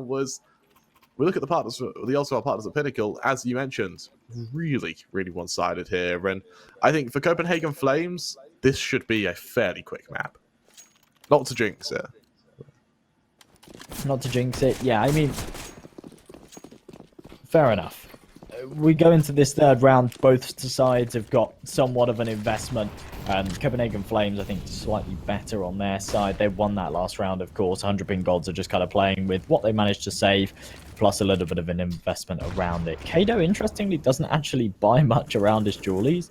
So he's still got 2k in the bank. He's kind of saving for a rainy day. Knows that these dual Beretta is potentially enough to get the job done. I like that mentality, Kremer. Yeah. All you need is jewelries. They should make a song about it. This is why we're not in the Pinnacle Cup as players, Josh. You should have seen my performance. My performances last weekend, Kremer. They were incredible. Wow. I'm going to send you links to the VODs. They were, How many hours they were have you incredible. Josh? 9,000. 9,000, right. Okay, so with your 9,000 hours, you've had one semi-good tournament and 1 or 2 semi-good clips of dual barrettes, and therefore it justifies everyone to use dual barrettes. I've had more than one semi-good team. In fact, I actually suck. I suck. What am I even doing? Let's not put us into back us into holes we can't get out of. Sorry. It makes me really sad to think about, Kramer. How have I wasted so much of my life? It's unbelievable. How can I be this bad? Yeah, but they say after 10,000 hours of anything, you become like a master, and I am crap. That explains why we were so bad at master. casting as well. We've only got Yeah, maybe. we've really got very little buying time. We've got a 3-on-4 though. Let's go for Copenhagen Flames get to the site, but that flanker Kado draws blood there. Assisted by Smiley, his M4 is able to draw blood, and well, 100PingGods with a very clean defense there. The Pinnacle banner appears on your screen. Remember, when you bet 10 euros on esports, you then gain 10 euros when you sign up using code CUP21 over at pinnacle.com/welcome. it's quite a nice promotion they're running over at Pinnacle. Who'd have thought that the Pinnacle Cup is supported by Pinnacle? But anyways, give them the love they deserve. That is pinnacle.com/welcome. As remember, only ever bet with what you can afford. It should only ever be done in a fun and safe environment. The full terms and conditions do apply. But either way, Pinnacle, wonderful people for making this all possible. Absolutely. Yeah, talking about my performance last week, I actually dropped 20 kills against Project Aversio. You should be impressed with me there. That's a result. I'm really impressed by you. We only won Good like job. 6 rounds, but it was... Were you baiting? I played well. You do bait a lot. Maybe a little bit. Maybe a little bit, okay. I knew that was the catch.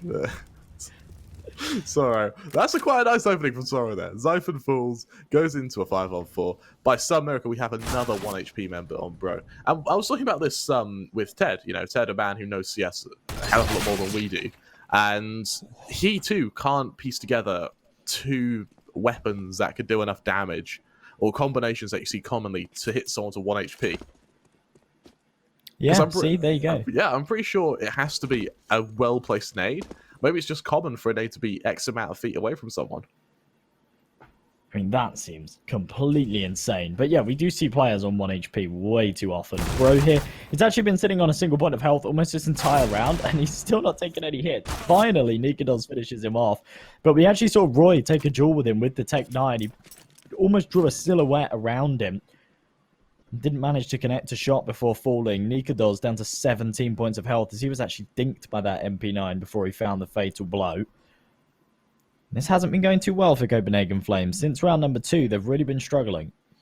For Nikados, a 1 kill here would be great. I think it's looking pretty unlikely.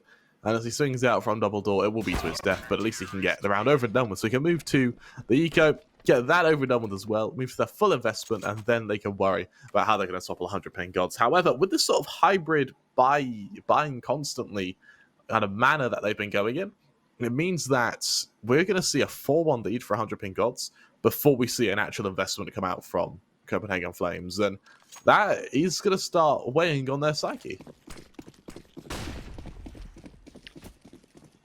Well, as we got the Glocks out for Copenhagen Flames, I don't think we'll see too much in this round, to be honest. Realistically, they just don't want to die to Bro's MP9. Whatever they do here, that's kind of the worst way to go. And Bro's going to wherever the action is. Wherever the noise is heard, that's where he's headed with that SMG, because he knows there's nothing really for him to lose here. About to take the duel with the man on top of Garage, but actually being swarmed right now. Sorrow has to come in and support. Bro finishing off 1, crisp headshot onto the second, a third on the cars, swaps to the Jewelies, and yeehaw like a cowboy, takes down Roy as well. I hate how every single kill we see with the Jewel Barrettes fuels your Jewel Barrettes propaganda. That is just going to pollute this space. They would not be using them at this level, because this isn't a meme game. Yeah, this is a serious. We're like backs against the wall. We have to win this match. Yeah, this is a 0-2 as well. This is a professional game of CS. It's an elimination match, and they're using the Jewelies. So they have to be doing something. Yeah, they're a weapon of choice. Well, they are a map. They're a map down, though, Josh. So yeah, we haven't seen Copenhagen Flames use them, and they're a map up. Yeah, it's because they're the desperation weapon. It's like, oh man, we're losing. We have to win this round. Yes, the Hail Mary. I'm gonna have to pull out the Jewelies. Right. I'm still not bought. I'm still not sold. This is. You will be next time we play, and you get railed by the Jewelies every round. I would rather see the Jewelies wielded to that degree in this match. If both teams continue using Jewelies the rest of this game, and we see it used effectively, I will happily concede it to you that Jewelies are the way to go. However, they're not. And for 100PingGods, look at this rotation. Mass exodus to ramp here. And they seem pretty convinced this will be a B-hits. And we credit you with 4 players on ramp. They're ready to just stomp Copenhagen Flames the second they reveal themselves here. Well, 45 seconds on this clock. They're playing a real dangerous game right now. They have to be very careful. Stack in place. As soon as this door's open, Jabby spotted out the man in the corner. Is he aware that there's so many around him, though? And they're kind of baiting a little bit here. They haven't swung off the contact of their teammate. Smiley late to the party. And they all just crumble. Hooksy swinging in from mid. Leaves it all onto Sorrow's shoulders. And that has seriously gone wrong. 100PingGods. Yeah. I don't know what's happened there. They had a great stack in place, and it's just crumbled. They weren't playing off of each other. Insane round by Copenhagen Flames there to really work together in that attack. And as you mentioned, that is crazy to think that we saw 100PingGods in a 4-man stack. They literally couldn't have been more prepared for that fight, and they just could not get a kill. They just could not convert it.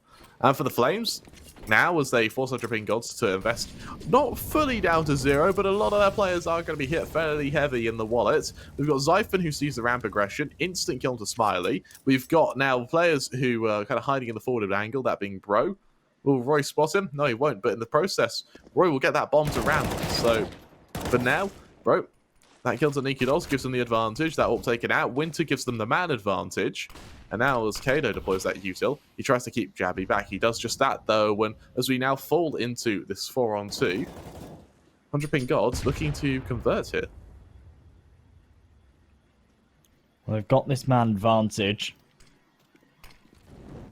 Smoke's still in place, but here's the new ones deployed. Leave little gaps around them. Means that Copenhagen Flames have got a little bit of space to work with. Kado tucking himself behind the vent, though. This is a very powerful angle. He's going to hit all the steps down the vent, and that's going to lead to a fast rotation. Hooksy just needs to get the timing right outside, and he does so beautifully. Knows that Sorrow's there. Hits the headshot, and for Winter, that smoke means that he can't deny the plant. That's that plant going down as well. Winter, he's got to always treat this up like it's a shotgun now as he just seizes a peak center sight. He swings out, and as he does so, Roy will be on the angle. There's the kill. Now things look a bit dicey considering Hooksy's position. That bomb will be tapped, and as the defuse is stuck by Winter, Jabby's got to try and push through this. He opens that door, and he's just quickly killed.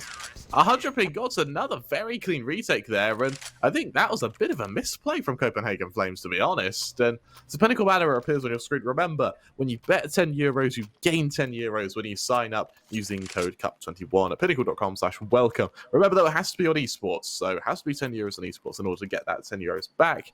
But it's still a wonderful extra €10 you can get. So head over to pinnacle.com/welcome. Remember, only ever bet when you're in a fun and safe environment. Only ever bet with what you can afford to lose. And give them the love they deserve. As terms and conditions to apply. And, well, Pinnacle running a wonderful promotion for you. Well, 5-2. Maybe a little bit of a misplay. Realistically, that's just Winter going huge there. I mean, he's not your usual suspect on the AWP, but he hits a couple of really nice shots. The first one to Roy was really what got that going. If he'd have fallen there in that scenario, I think it probably would have been round over. Really nice stuff, though. Fast play out A, and oh my goodness, that Molotov's actually burning Kado alive. He thinks he's fine, but while he's flashed, he can't see that he's got toasty toes. And that is one hell of an execution. That is incredible, Kremer. As 100PingGods will just fall away and save. You know, this gives me a little bit of an opportunity to just jump out to the Julies really quick, right? Oh, God. You kind of make out that I buy the Julies all the time, right? I don't buy them all the time, okay? But if you're a player, you want a strat. Let's say you're a team, you want a strat for Mirage. The pistol rounds, they're very important, especially the T-side pistol rounds. Then I have got a strat for you, all right? Everybody buys Julies. Now, because the Julies are $400 now instead of $500, you can afford 2 flashbangs with it. So you buy, everybody buys a set of Julies, everybody buys 2 flashbangs. That means on your side, you've got 10 guns and 10 flashbangs, all right? You run over to A, you lob all your flashes over the wall, and you just storm it. And there's not a chance. There's not a chance. Imagine being on your CT side on Mirage, you're holding the A site, you're like, all right, cool. A couple of flashes come over, you're like, oh, it could be A. 10 flashbangs come over and 10 dual Berettas flying out ramp. You haven't got a chance. No way. Do you know what it is we say a lot of the time as casters as well? What? Don't listen to us? No. That one's foolproof. I want somebody gets a mystery skin if they can send me a video of them doing that in a game. If somebody convinces their team to do my stupid strat and they do it and they send me a clip of it, you get a mystery skin, and it would be a good mystery skin. So you admit it's a stupid strat? No, it's a great strat, but I just want to see it implemented. I want to see it meta. Imagine if we saw a pro team do it. I'm gonna speak to players. I'm gonna be like, yo. Making it be like, wow, that's a really good idea. I know I know that the Pinnacle Cup has, tens of thousands of pounds to be won, but if you could do this quickly for me, do this real quick to prove a point. Yeah. That would be great. I used to have my brilliant train strat as well, the cinnamon swirl, but train's been taken out the bloody pool, so that one's... Do I want to know what the cinnamon swirl is, Josh? Have I not told you what the cinnamon swirl is before? You've not told me what the cinnamon swirl is It's like before. the best anti-eco strat ever. You all buy Tech 9s, you run down to Ivy, okay, you smoke right side of Ivy, you wrap around to like old bomb, through CT. They think you're doing a mid to B, right? The players on A are like, oh, they're doing a mid to B. Pull their knives out, start to rotate through connector. Little do they know you're going for the old cinnamon swirl, and you go through con, back up to A. You catch the players out in rotation. You get the bomb down on the site. It actually works. It's actually a strat that if you got nothing to lose, you're just down to Tech 9s. It actually sometimes works. I've got a decent success rate with the cinnamon swirl. Actually at DreamHack 2018 as well. It's big round, and it worked. You were at DreamHack 2018, weren't you? I wasn't. I had a team there. Oh, okay. I told them to do it, and they did it, and it worked, and it was incredible. What team was this? It was a Swedish. Horus used to have a Swedish team back in the day, Okay, and they were in like the BYOC tournament. So they Semi-finals. they didn't actually win anything though. They came like third, fourth. I think they got a little bit of prize money. So I mean, if you want a third, fourth, Kremer, this was that's high tier CS, big round, big game. My strat was good. It worked. Again, it's a shame that Train's not in the pool, because I would prove your new brain wrong. There's not many insults I can say without them being offensive. So you're right. you're a noob weird brain. that You're a poo poo head. In this day and age, usually when you insult someone, it's straight for the jugular, isn't it? Yeah, you can't. Yeah. You can't. There aren't really nice insults nowadays. Yeah, back in the day, you'd call someone like a nimwit or something, but that's not a thing like anymore. You can't call someone that. That's great. Copenhagen Flames actually clutching the straws a bit. With this A take because they're outside control and their B takes in the last couple of rounds while you were kind of rambling about dual barrettes. Really didn't look very good. Bro, looking very strong on the defense, puts it into a 3-on-2. Copenhagen Flames without the bomb do have to exit from this angle. And means taking the engagement with Kado, who swings out, and Nikados just falls there. I think he still had ammo there. So I don't really know what the decision was. And as Zyphon finishes the job, Winter will fall, but he's still in a 1v2. Now, with low HP on Kado, though, this is very doable, but peeking into Smiley, posted with that up, definitely isn't a favourable position to work with. As he tries to get out to this site, 20 seconds left. He knows full well that Kado will be in position holding for him. As he gets that kill, it falls to the 1v1. Does he expect Smiley? Oh, Smiley misses the shot, but he recovers, though, with that USP. And, you know, we have two people in the chat who have asked, which caster is it who wants that? Is that what it is? I couldn't work out if they were saying which strat to do or which caster.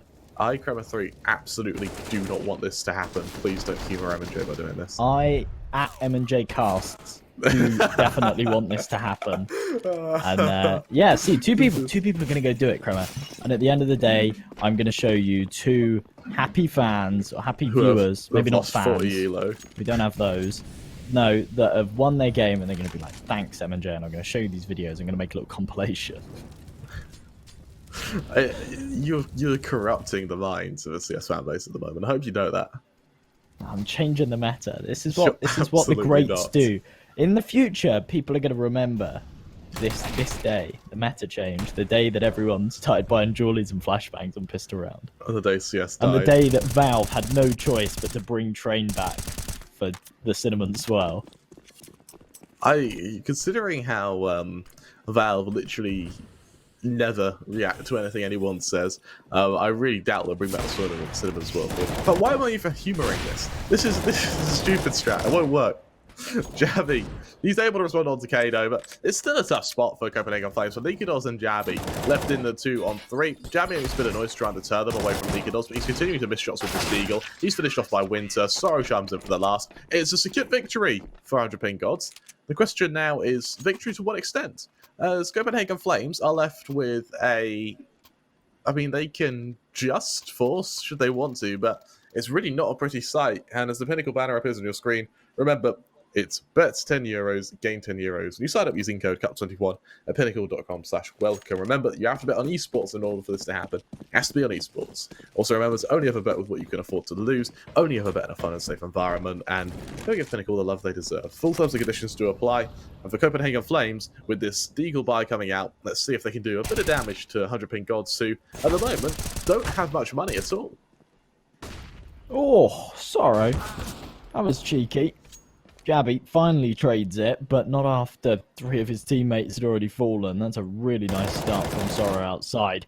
Just to make sure the Copenhagen Flames can't do any crazy damage with these Desert Eagles in hand. And I mean, what's going on here, Cromer? This is not supposed to be a good map for 100PingGods. This is supposed to be one of the better maps for Copenhagen Flames. And, well, it's just kind of going the complete opposite, isn't it? See, Pinnacle approved. They've put a tweet out with my strat. They approve. You shut your mouth. They absolutely do not approve. Please, Pinnacle. They do. The absolute bottom of my heart. You have no idea how happy this has made me. This is. Someone said, "Are you the two casters that get on stream?" That's our crowning moment. Us. Yeah, that was that. This is the absolute highlight of our career. That one time we snugged, and that is all we're known for. Not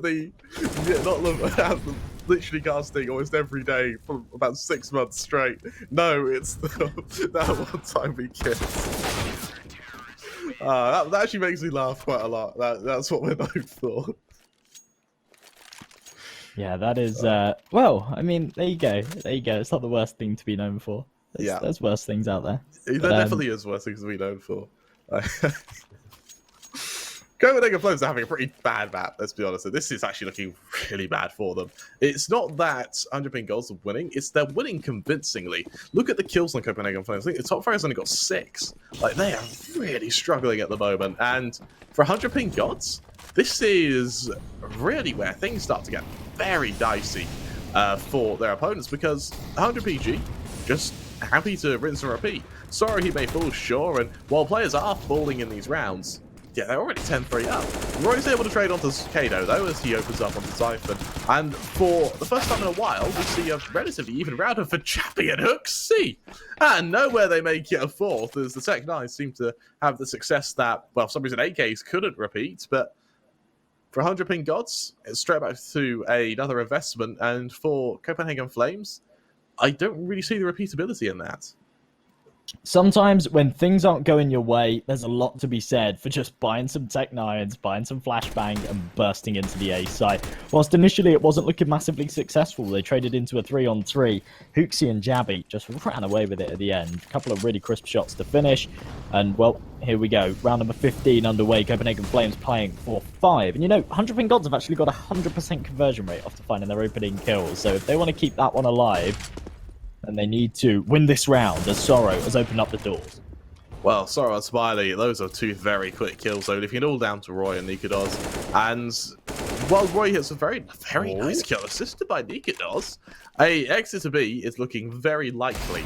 Question is, though, will they be able to hold the site? There's still a man down, and with someone planting, they're still kind of out of action for about 4 seconds. So Nikados, so he goes around this corner now. Kado, does he see him? Oh, he doesn't. Timing favors Nikados here, and as he scopes in, he'll be quickly dispatched by Kado, leaving Roy in a 1v3. He's on for the 4K now, when he picks into ramp. Sorrow, he's taken down. There's the first of what could be many. Now, Flash gives him a bit more space to work with. Still having not quite seen the trade. There's Kado. Quick kill for him. And for 100PingGods, an 11-4 half. As Bro is domed by his teammate there. It kind of shows that they're having a bit of fun over on 100PingGods. Well, we see that Pinnacle banner appear again. Bet €10, get €10. It's got a nice little ring to it. Sign up using code CUP21 at pinnacle.com/welcome. And if you're a new user, you can take advantage of that little promotion they've got going on. You have to spend your €10 on esports, and we'll make sure that you're having fun while doing it. Never bet what you can't afford, and yeah, when you stop having fun, then you should stop gambling. Little series comparison as we take a look at yeah, these little kind of sliders going either side. You're used to seeing this in football and things like that. Now we have 2 suicides. Now I'm really starting to question where they're coming from. They're coming from when the bomb goes off. It is. It's definitely. We've confirmed we had this. the Okay. confirmed from Gefilte Fish. It's when the bomb, if you die to your unbombed plant, then it counts as suicide. Okay. I think we might have That a very makes quick map here, Josh. This is looking really bad for Copenhagen Flames. It is, and it really makes me question how they brought back Inferno and won it. This could have been a swift 2-0 for 100PingGods. That could have been it, but instead they have to fight hard on Ancient as well, a map that neither of these teams have played all too much of.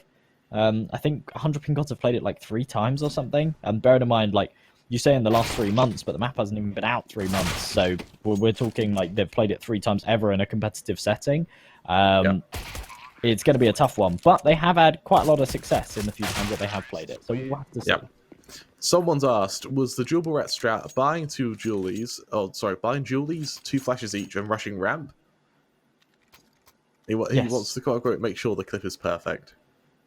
Yes, it's Julies and 2 flashes on every man, and then rush ramp, yeah. I hate that. Bomb all the flashes over. What if you run into a nade? I mean, realistically, the chances of that are fairly low, I suppose. You don't have Kevlar, so you are a bit screwed. But that doesn't happen too often. That doesn't happen often enough. Yeah, you just die. But you hope that doesn't happen. I mean, when do you ever buy a nade and throw it ramp fist around? Every time I play Nuke. No, but on Mirage. I mean, dual barrettes. Because you're a stupid support player, bro. Playing dual barrettes on ramp or Mirage? What, are you playing the range game with a CT member? With barrettes? Josh, this is... Kramer, it's about the element of surprise. It's about won't just... work. It does work. They can't shoot you if they can't see... I can't believe Pinnacle have endorsed this as well. The fact that this is going to give me the all clear is just paid me to my soul. Winter. 2 quick kills in lobby, though. Used that for Hooksy as he tries to follow it out. We've got Nicky Dawson outside, caught out by Smiley, and as you mentioned, 400PingGods is just looking really one-sided. Copenhagen Flames looking really, compared to Inferno, they're just looking outclassed at the moment. Yeah, they really are. 100PingGods, this is their 13th now. They're really showing no signs of slowing down. When we were on Inferno, it kind of felt like a comeback was coming. Do you know what I mean? When they hit 14-7, you could really see like some strong CS from Copenhagen Flames. It was only a matter of time before they started really putting it into practice. Here, we're just not really seeing anything. I reckon that we do actually just see a quick closer in this one. Unfortunately, that may be exactly what we see here, Ren. Against Sadico, this will absolutely be a... This will absolutely be a 14th off the back of this, with Copenhagen Flames on a bit of a flank. Sorrow actually reading this really well. He's looking to farm now. When does he land on 1, 2, 3, 4, and 5? There's the ace for him in wonderful fashion, delivering 100PingGods to a 14-4 scoreline. Copenhagen Flames, they hit their buy round, but it's still not pretty. The odds for our partners at Pinnacle, I know they look pretty bad. It's because they're still a map ahead. This is including ancient Copenhagen Flames have that rating. And, well, for 100PingGods, this is looking like a schooling on Nuke. 14-4, really the last chance to stay alive here for Copenhagen Flames. If they lose this round, they'll be left with no money and surely no hope. Nade comes into ramp, no damage dealt whatsoever. And 100PingGods kind of just taking their time with this one a little bit. They know that they haven't got the best of buys. I'm actually quite surprised that they're still playing for this bonus right now. Bearing in mind how much money they have behind them, I would expect a couple of upgrades to come in, but they've got enough rounds to play with to kind of justify this. And if they actually close it out here with this limited weaponry, then it just rubs salt into the wound. It adds insult to injury. Oh, I think it does. Missed shot early on. He's able to knife the windows to get away from lockers, but will he be able to wield this position as 100PingGods with a Heaven flank now looking very likely? There's Roy for the first. Kado and Zyphon exchange blows, and for Kado and ramp, Zyphon continues to reign almost tyranny on this position with Sorrow with Winter in the 2-on-4. Jabby atop Hut is going to have to try and catch out these members. He hopes for timing, and while Winter falls, he's left in a 1 versus 4, being Sorrow having to come out from this angle. Jabby to peek into him. he falls, so there's an opportunity for Sorrow to get the spawn plant, which will happen here, but as that molly goes up to heaven, will they swing through it anyway? At least for now they won't. Instead it's extinguished, and they just await for the engagement. A very, very slow start now when for Sorrow, I think he will be made aware of the fact that it must be 3 players in heaven if he hasn't seen any peek at all yet. Eventually, these numbers will be punched in. He taps it once. Here's that swing. He'll hear them push out. And Pinnacle does a quick kill. Gives Copenhagen Flames their 5th. Well, good round there from Copenhagen Flames, but at the end of the day, maybe it's too little too late. That shot that Nikados missed at the start, whilst by no means is it an easy shot, I feel like we've kind of grown accustomed to expecting Nikados to hit shots like that. He's always the one hitting those really fast, flary flicks, and when you see him miss one in a setting like that, it does kind of lead you to question, is he at his full form in this game? Is he starting to run out of steam a little bit? That's the first time that 100PingGods haven't been able to convert that first kill into a round, and they're looking to redeem themselves. They've got the big guns out again. Of course, last round was still a bit of a bonus. No AWP out, though. That's by choice, not out of necessity. They want that versatility that the AKs come with. So get ready for a follow-up. Smiley just hiding in position for now. Doesn't want to commit anywhere just yet, as we have a fairly slow start from them.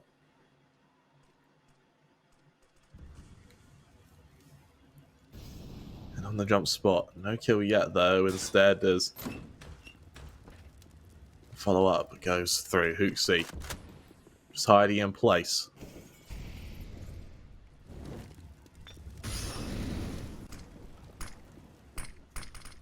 Zyphon out from round. It's Roy to get the opening though, with Soros taken down, and it falls into the 5-on-4. Kado jumps out there, very optimistic to say the least, but Bro and Smiley are able to trade it again. 3-on-3 now. Nikados, open hand, caught out by Bro there, leaving Roy the man who has to deliver. As he comes up from single door, Smiley going to be in a bit of trouble. There's that kill, 1v3 for him, sees the second, can't tap him down yet though, as instead he just taps that bob. He doesn't quite stick it. Instead, then they lands around him as he turns 180. Winter's seen coming out though, but he still can't get the kill. Instead, for Bro, that will give 100PingGods their 15th and a 15-5. Can't help but think, Josh, that this is really where we see game over. This has not only been a loss here for Copenhagen Flames, but just a really rough one. It doesn't get a lot worse than this, to be honest. It's your map pick. It's one of your better maps in the pool. It's one of your opponent's worst.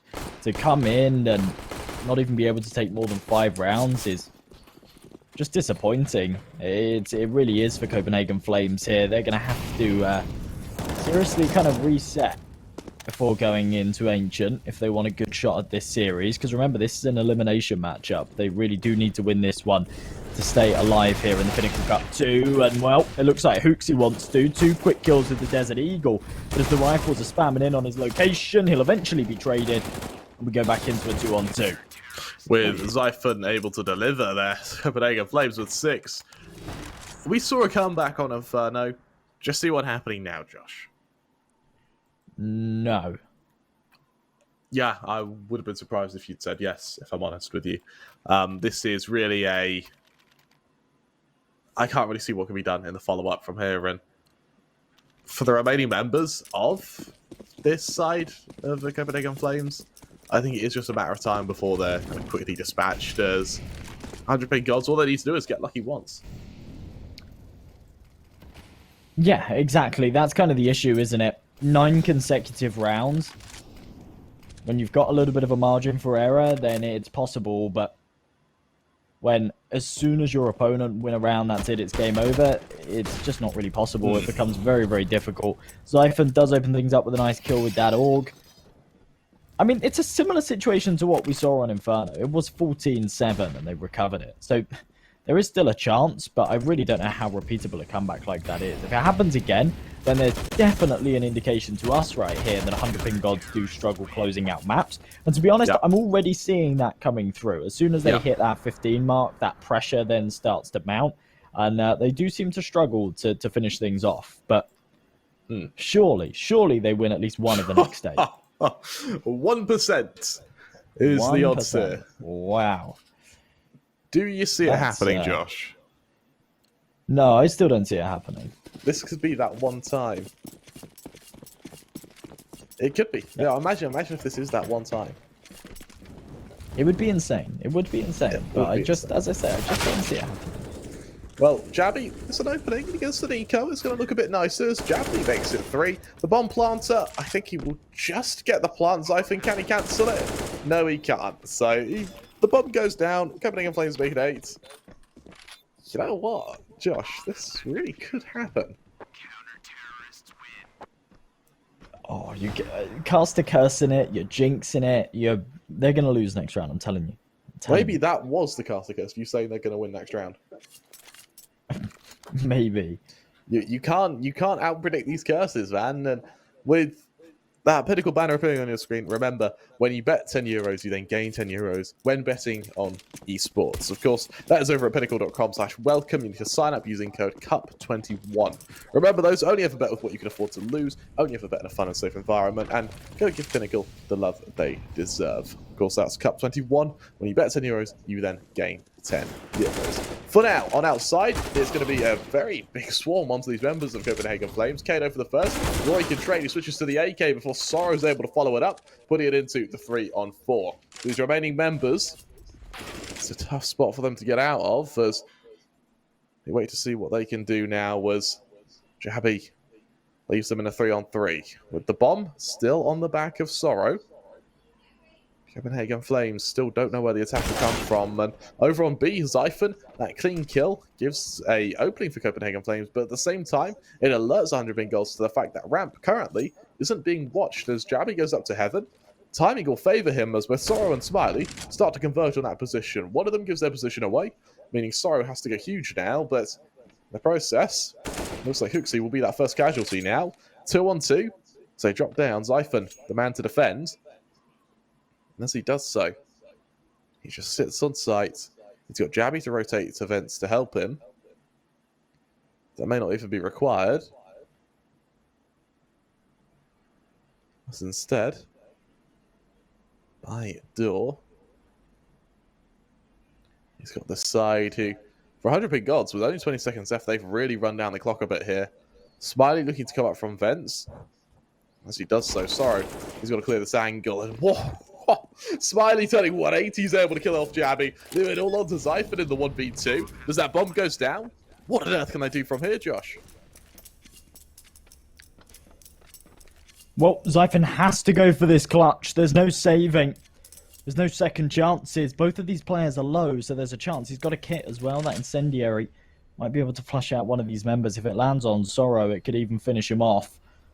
But he's in such a precarious angle. They've got a brilliant crossfire established. And as soon as he spots out Smiley, Sorrow's there to rip his head clean off. 16-8. A brilliant map from 100PingGods in Copenhagen Flames. You can see they're going to be disappointed with that one. Yeah. They now have to go into the third map and win it. That's going to be a very, very tough endeavor for them, man. Yeah, they're on boot camp. Look at that. Oh, yeah, that is a gaming room if I've ever seen one. That is a gaming room. And with that, 100PingGods going to emerge victorious. So we're going to go to a quick 5-10 minute break. When we return, let's see who's going to win map 3, and let's see who is going to eliminate their opponent.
Hello. Welcome back as 100PingGods take on Copenhagen Flames. We saw map 1 end with a massive comeback from Copenhagen Flames to deliver a 1917 victory over on Inferno. Here we are. We went to Nuke, in which 100PingGods just decimated Copenhagen Flames. It looked like the Danes didn't have a foothold at any point in the game, and having straggled 8 rounds, unfortunately, it was not enough as Nuke fell 16-8 in favour of 100PingGods, leaving us with our third and final, and more importantly, decider map of Ancients. We're going to have to see whether the Kazakh side, with, of course, the Danish bro standing in for Iceman, will be able to topple the full Danish lineup of 100PingGods, I do apologise, of Copenhagen Flames. Of course, this is going to be a very close game, and I suspect we are going to be seeing overtime soon. Of course, I'm Newcastle Grabber 3. I'm joined by the wonderful M&J, our observer, skipper, our producer, Filterfish, and our admin career are going to be your kind of guiding hands today as we talk you through this match. Hope you're all having a wonderful day, and for Josh,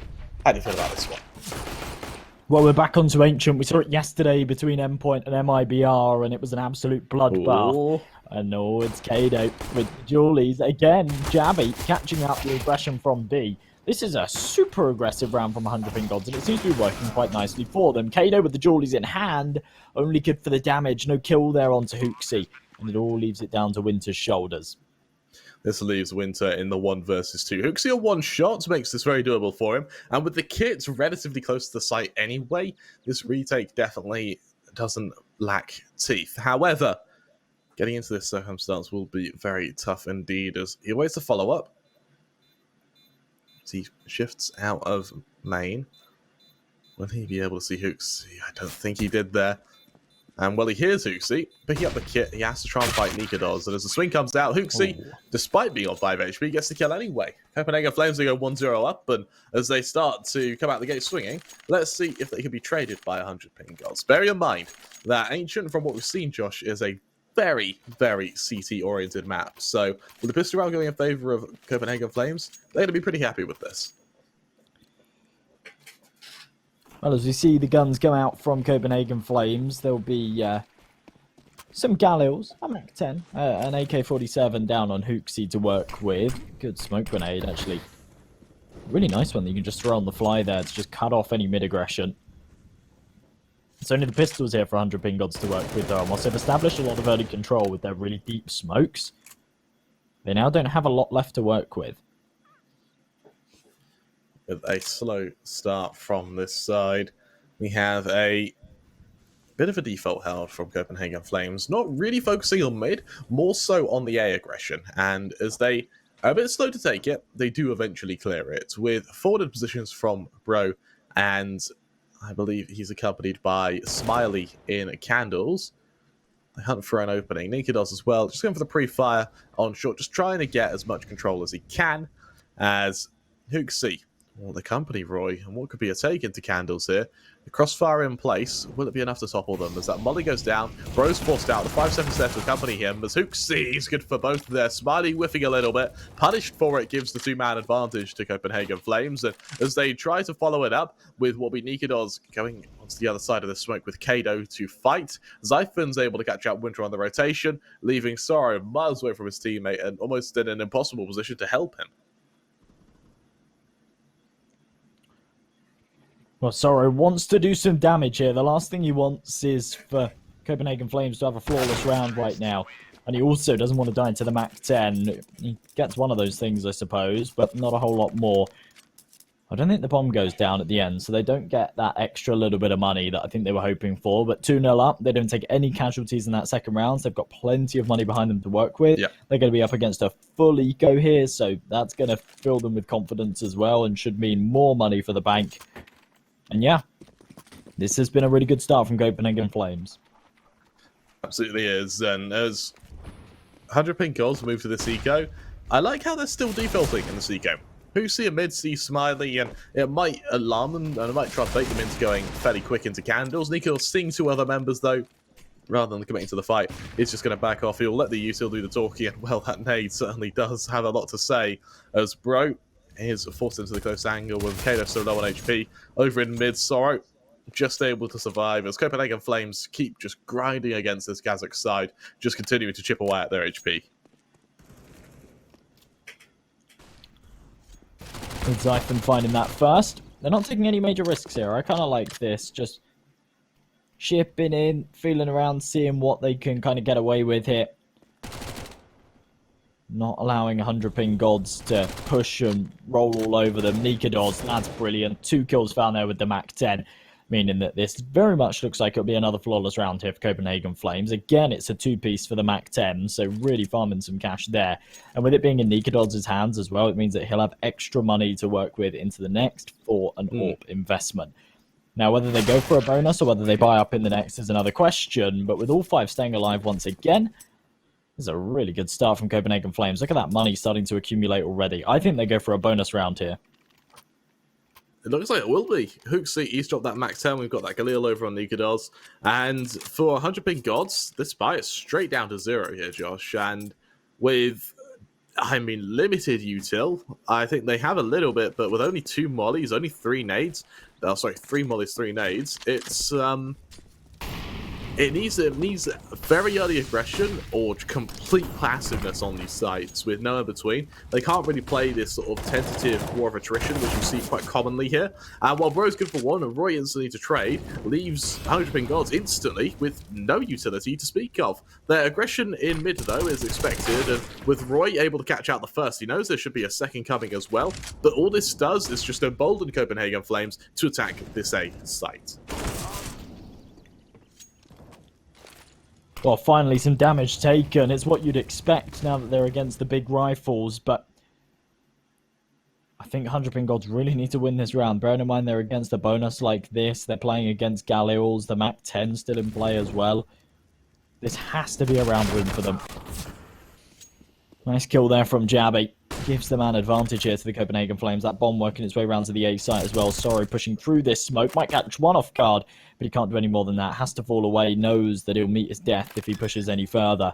And that will allow Zyphon to tap down these digits.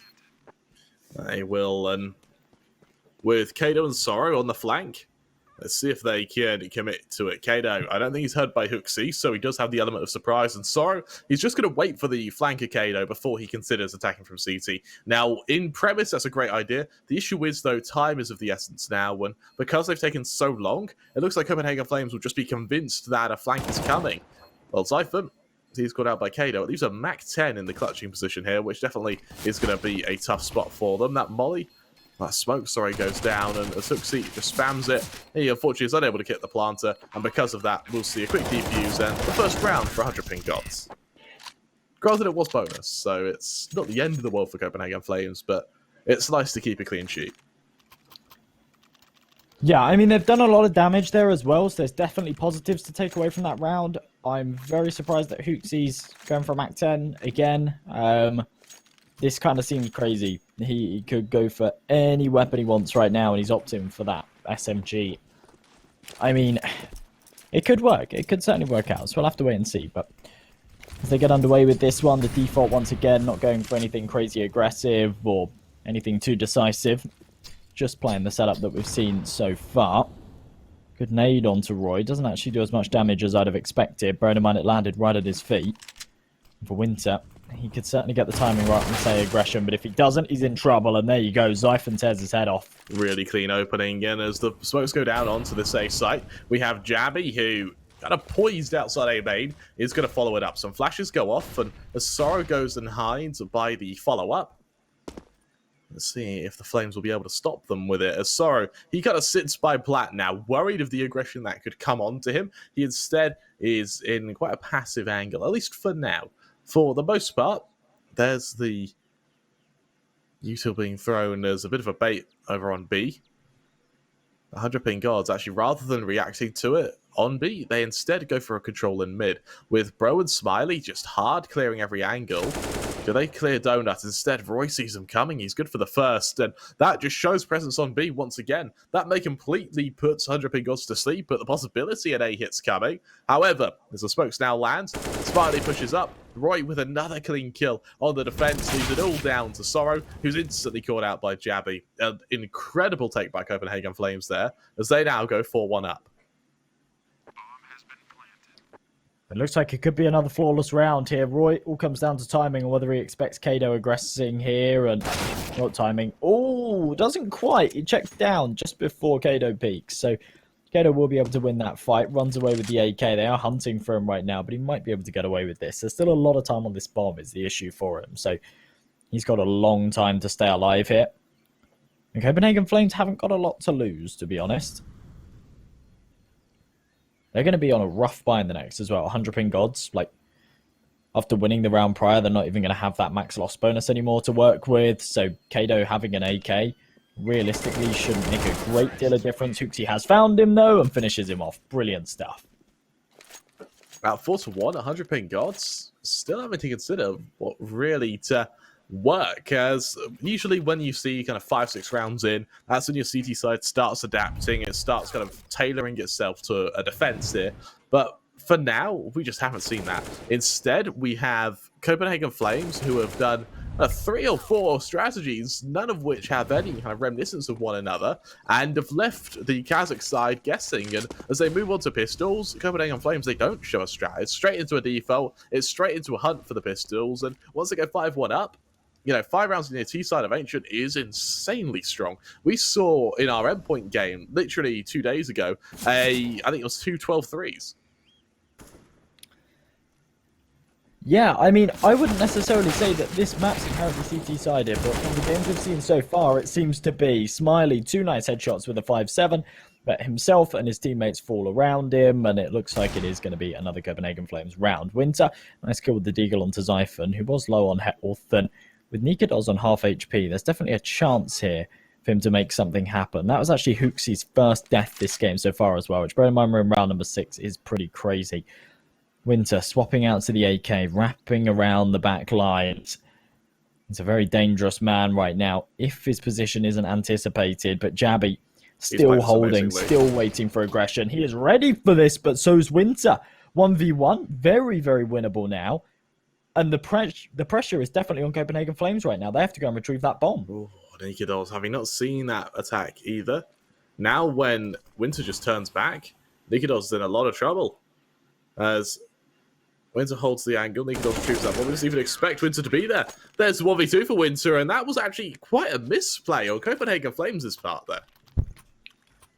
Absolutely. From kind of the get-go of that clutch. Firstly, that 3v1 situation, they're all completely split up. They're not able to trade off of each other, so they do just feed Winter 3 1v1 duels. And then right at the end there too, Nikodos, he had that element of surprise. Had he have not thrown that smoke grenade, he definitely could have found that kill. But as soon as he throws the smoke, gives away that he's wrapping around. And, well, for Winter, he can just put himself in the prime angle to pounce.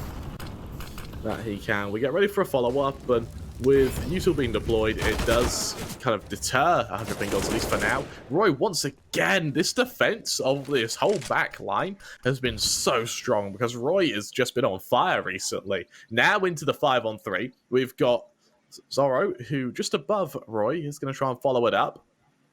Hasn't done so yet, though. Instead, we're left with Copenhagen Flames considering really what to do next, as this Molly's deployed. It should keep mid back, at least for now, but Roy, another kill for him now. He's on for 4 if we have Smiley continue the aggression, and Smiley absolutely is. Roy peeking into him, sees him coming. Smiley eventually puts an end to kind of the tyranny of Roy, but the damage has been done with Winter trying to peek into Donut. He sees Nikodos flanking into mid, but that doesn't matter when his team's already out on A. Zyphon and Jabby both ready to swing into him. There's that flash. Winter's able to avoid it, but through the smoke, he takes so much damage. It's Zyphon to be tickled as well. For Smiley, saving the AWP is one of the only real preferential answers here, and Smiley just tries to get through this smoke. Little does he know, Nikodos is doing the exact same thing. He peeks out. There's the kill. There's 5 for Copenhagen Flames, and Nikodos actually not even opting for the AWP. That may have been a misplay, actually, looking at it. Possibly so, yeah. I mean, what's really evident for me right now is that 100PingGods aggression isn't working. They need to realize that. Every time they go for like a hyper-aggressive play... hyper-aggressive play towards... Do you want to try again, Josh? There you go. Yeah, we'll try again. It's not worked. Yeah, it's not worked at all. The time that we saw the aggression towards the A tunnels as well was just completely caught off and punished by Copenhagen Flames. Their default is a very slow one. It's a passive one, and it's quite a disciplined one where they just hold. They're ready for this aggression to come in, and if you keep feeding it to them, they're going to keep capitalizing upon it because they always have the advantage in those scenarios. Up against the full eco, we expect it to be a clean round. Smiley actually does damage once again, as he did in the last eco round 2, and makes this one quite expensive. 2 kills on an eco really isn't too bad. If Winter can find more, this would be huge. Winter swinging in from CT. And as you mentioned, a few kills would be great for him as Zyphon hasn't quite revealed himself. And, well, with that kill, Copenhagen Flames, another round for them now as they're able to invest once again. It leaves them 6-2 up. And for 100PingGods, it's straight back to the investment, straight back to the rifles to just figure out what on earth can change here. The Oxford partners at Pinnacle, as you can see, about 5.5 to 1.1. Very heavily favouring Copenhagen Flames. It looks like the Flames may have won this match from the veto. This has been a very weird series so far. We kind of said that these two teams were evenly matched on Inferno. 100PingGods came out the gates just significantly better and then threw it away at the end. We ended up going to OT where they lost it. Yep. Nuke was just a complete shambles for Copenhagen Flames. I have no idea what happened to them there. They just fell asleep. And then here on Ancient, they've come in and full force once again, a map that both of these teams are supposed to be relatively confident with. And Copenhagen Flames are stealing the show. A couple of beautiful headshots there onto the B-bomb site. And this is going to be their 7th. That was an insane round from Copenhagen Flames there. They just ran out and killed everyone. There was nothing that 100PingGods could have done to stop them. And with no money in the bank, Winter desperately needs to hold on to this AUG. Because if he can't, we're going to see the Flames really pull ahead now. Well, Winter, lucky that no one's hunting for him, but still doesn't have enough to allow his team to go for a buy in the next. They don't even have the max loss bonus. We're at the $2,900 mark, so I reckon we just see like pistols and Kevlar and whatnot around him in the next.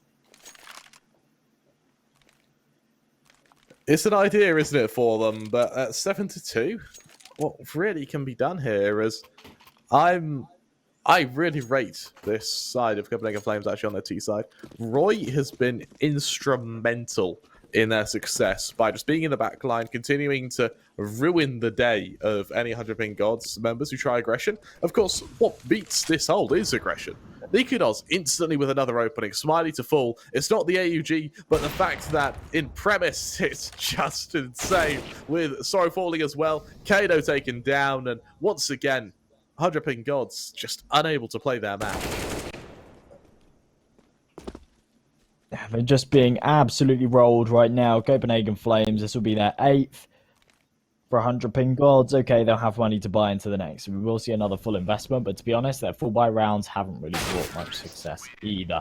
Beautiful headshot from Zyphon. These guys are feeling it right now. You can see Zyphon, he's going 15-3, and when this man's on fire, there is no putting him out. No fire extinguisher in the world will they be able to extinguish this man, because he's just hitting everything. Yeah, you're absolutely right. And do you know what I've this is a theory I have. All right. Go on. Which is, do you know how propane is really cold? Yeah. So you also know how propane is explosive. Mm-hmm. Surely you can put out a fire with an explosion. If you just get enough liquid propane onto the fire. But it would just ignite. Yeah, but like, she just like wrap it in something. I don't know. I burned myself yesterday on propane not from how cold it was. It wasn't fun actually. It's actually be careful when handling chemicals because like that was I learned that if you have a gas that has warnings on the bottle, you should read them. And I learned that so you guys don't have to. Well, I learned that the hard way, so you guys don't have to do it the hard way. That's what we're going for. You should learn that lesson. Back to the game, Josh. We got 100PingGods. Looking pretty good at the moment. Well, looking pretty good in this round. With Bro able to trade, Jabby's able to follow it up. A 3-on-3, which is for the first time in a while we've seen 100PingGods trade effectively. And as it falls to a 3-on-2, they're actually ahead here, Josh.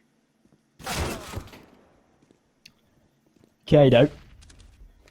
Big kill onto Roy, and well, 100PingGods actually put a round together. There you go, 3 on the board. I mean, they've looked really weak in these last few, so that's certainly going to be a little bit of a confidence builder for them. They kind of needed that, I suppose. As we take a look at this banner that pops up on the screen, remember, our partners over at Trustly, one of the people making this Pinnacle Cup possible. And well, when speed is the name of the game, don't let your playing experience be disrupted by slow payments. Choose Trustly to make your payments flow quickly from account to account. They're a system that require no cards, no app download, and no registration. So they're really, really convenient, and they're a really, really great alternative to all of the other payment systems that are currently out there. So make sure you check them out, folks. As we go into round number 12, Copenhagen Flames back on a fall buy. Remember, they've got loads of money to fall back on, probably enough to last them for the half, to be honest. And this is where 100PingGods need to be careful, because there's still a chance for them to have a close half here, but they cannot afford to slip up. You're absolutely right. And for Copenhagen Flames, if they can win this round convincingly, then it will be very tough for 100PingGods to stay in the game. But this victory needs to come soon. And as we see the follow-up, there's a bit of aggression now in the candles, the sort of standard position held, but Roy, he's still there. Roy, ever strong, ever present, and let's get ready for the engagement. Kado, he sits back with Bro, holding this angle, and the Hooksy gets ready to swing into them. Hooksy with the opening. Hooksy able to double down. Oh. Well, like that, we've got the opening to this beast. Like the smoke coming down onto short, meaning that there's no way that somebody can aggress from the side of square, and because of that, Hooksy, he's going to be able to deliver. Over in mid, Roy continuing to hold what I'm going to consider the Roy area, which is just this back line. And so he sees them in mid, he brings out a few shots. Eventually, he's caught out by Sorrow. But what he's done is he's alerted the whole team of Copenhagen Flames to the fact that 100PingGods, they're only interested in saving here. Yeah, it's valuable information, and it means that they can go for a hunt early, and their chances of actually having a successful hunt and catching out these remaining players is much higher. Now, Hooksy this round just has an incredible role, right? In a scenario like this, you should never, ever be able to single-handedly break a crossfire where you just push in and you swing left and right and kill both before they can deal that fatal blow onto you. It's crazy. I don't know if that's a whiff there from 100PingGods or whether that's Hooksy just being insane. Maybe it's a bit of both. As 100PingGods do save, they are actually able to retain those weapons. So that double AWP setup and the M4 come into this next round. That's number 13. And they do quite a lot of damage to Copenhagen Flames as well, who were kind of just throwing themselves into the hunt because they've got so much money. They've literally got nothing to lose. They might as well just throw all of their resources to try and make sure that 100PingGods have a weaker buy. You're right, and as we see this UC be deployed, Copenhagen Flames now up into tempo with this attack. Flashes go off Jabby, complete fate his team actually to just swing out of the back of that. Bro falls instantly. Look at that by Roy as well to assist him on the kill on Kado. Roy now in the back line has got Sorrow to worry about, but it's only a quick dispatchment of him. Smiley, I mean, sure he can trade, but he's even able to double down onto Hooksy, putting it into the 2-on-2. Copenhagen Flames actually giving away the man advantage there.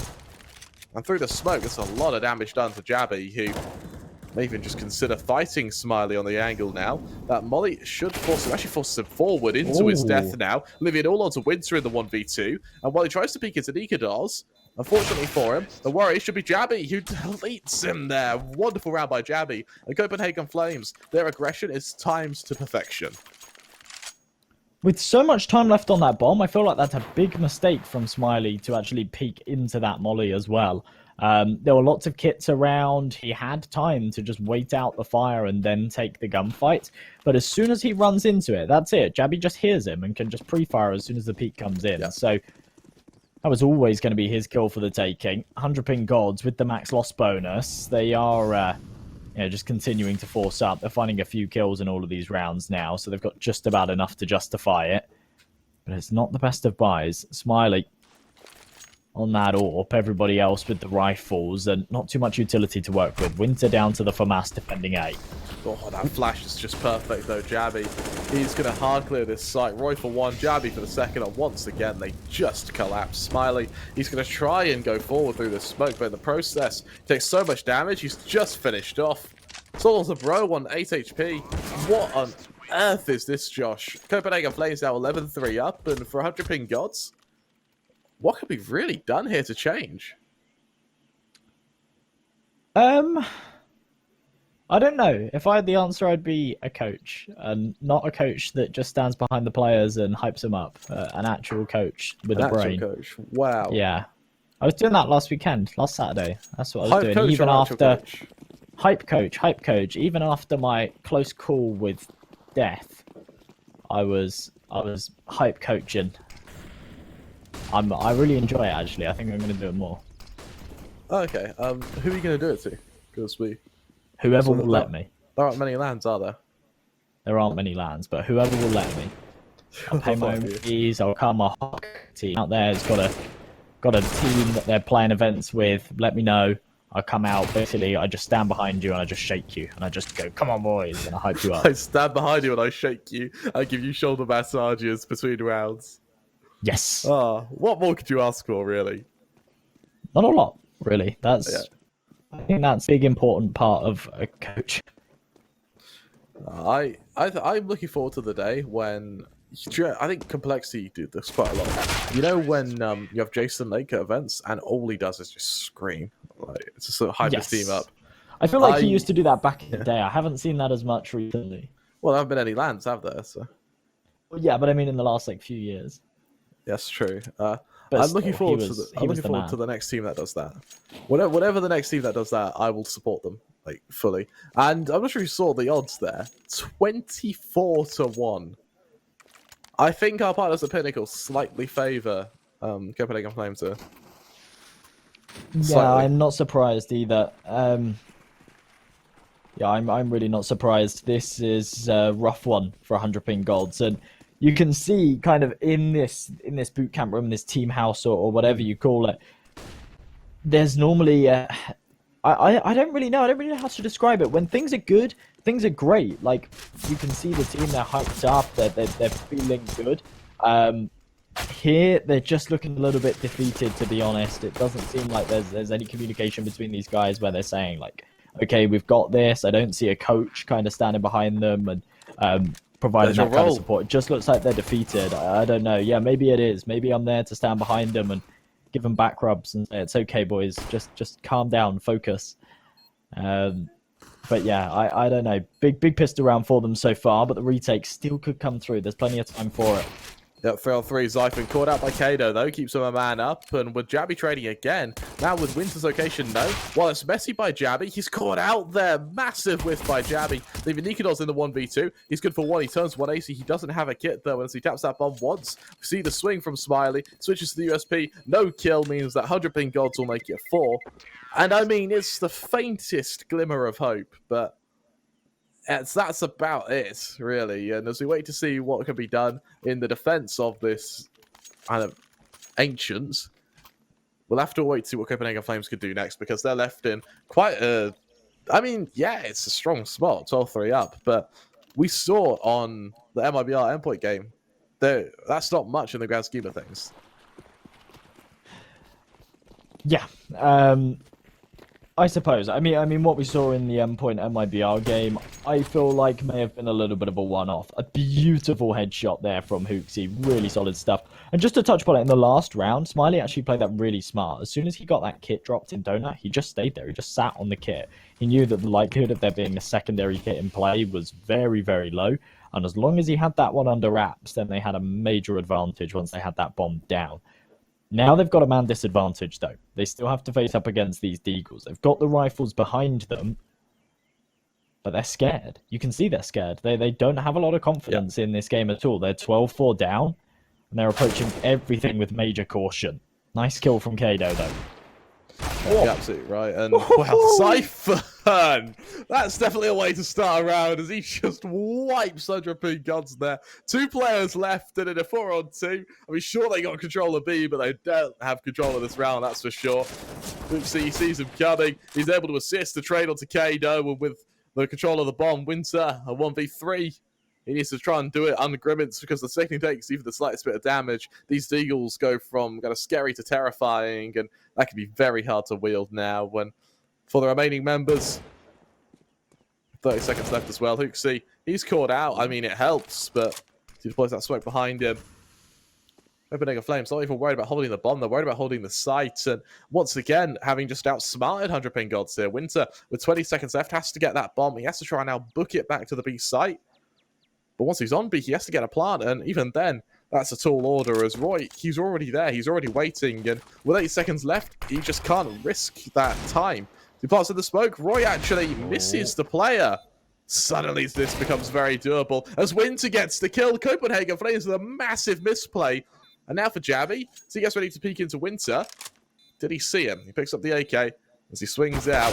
Winter, he's caught out by Javi, who proves to save Copenhagen Flames once again at 13-4. Wins with a really strong attempt at a clutch there.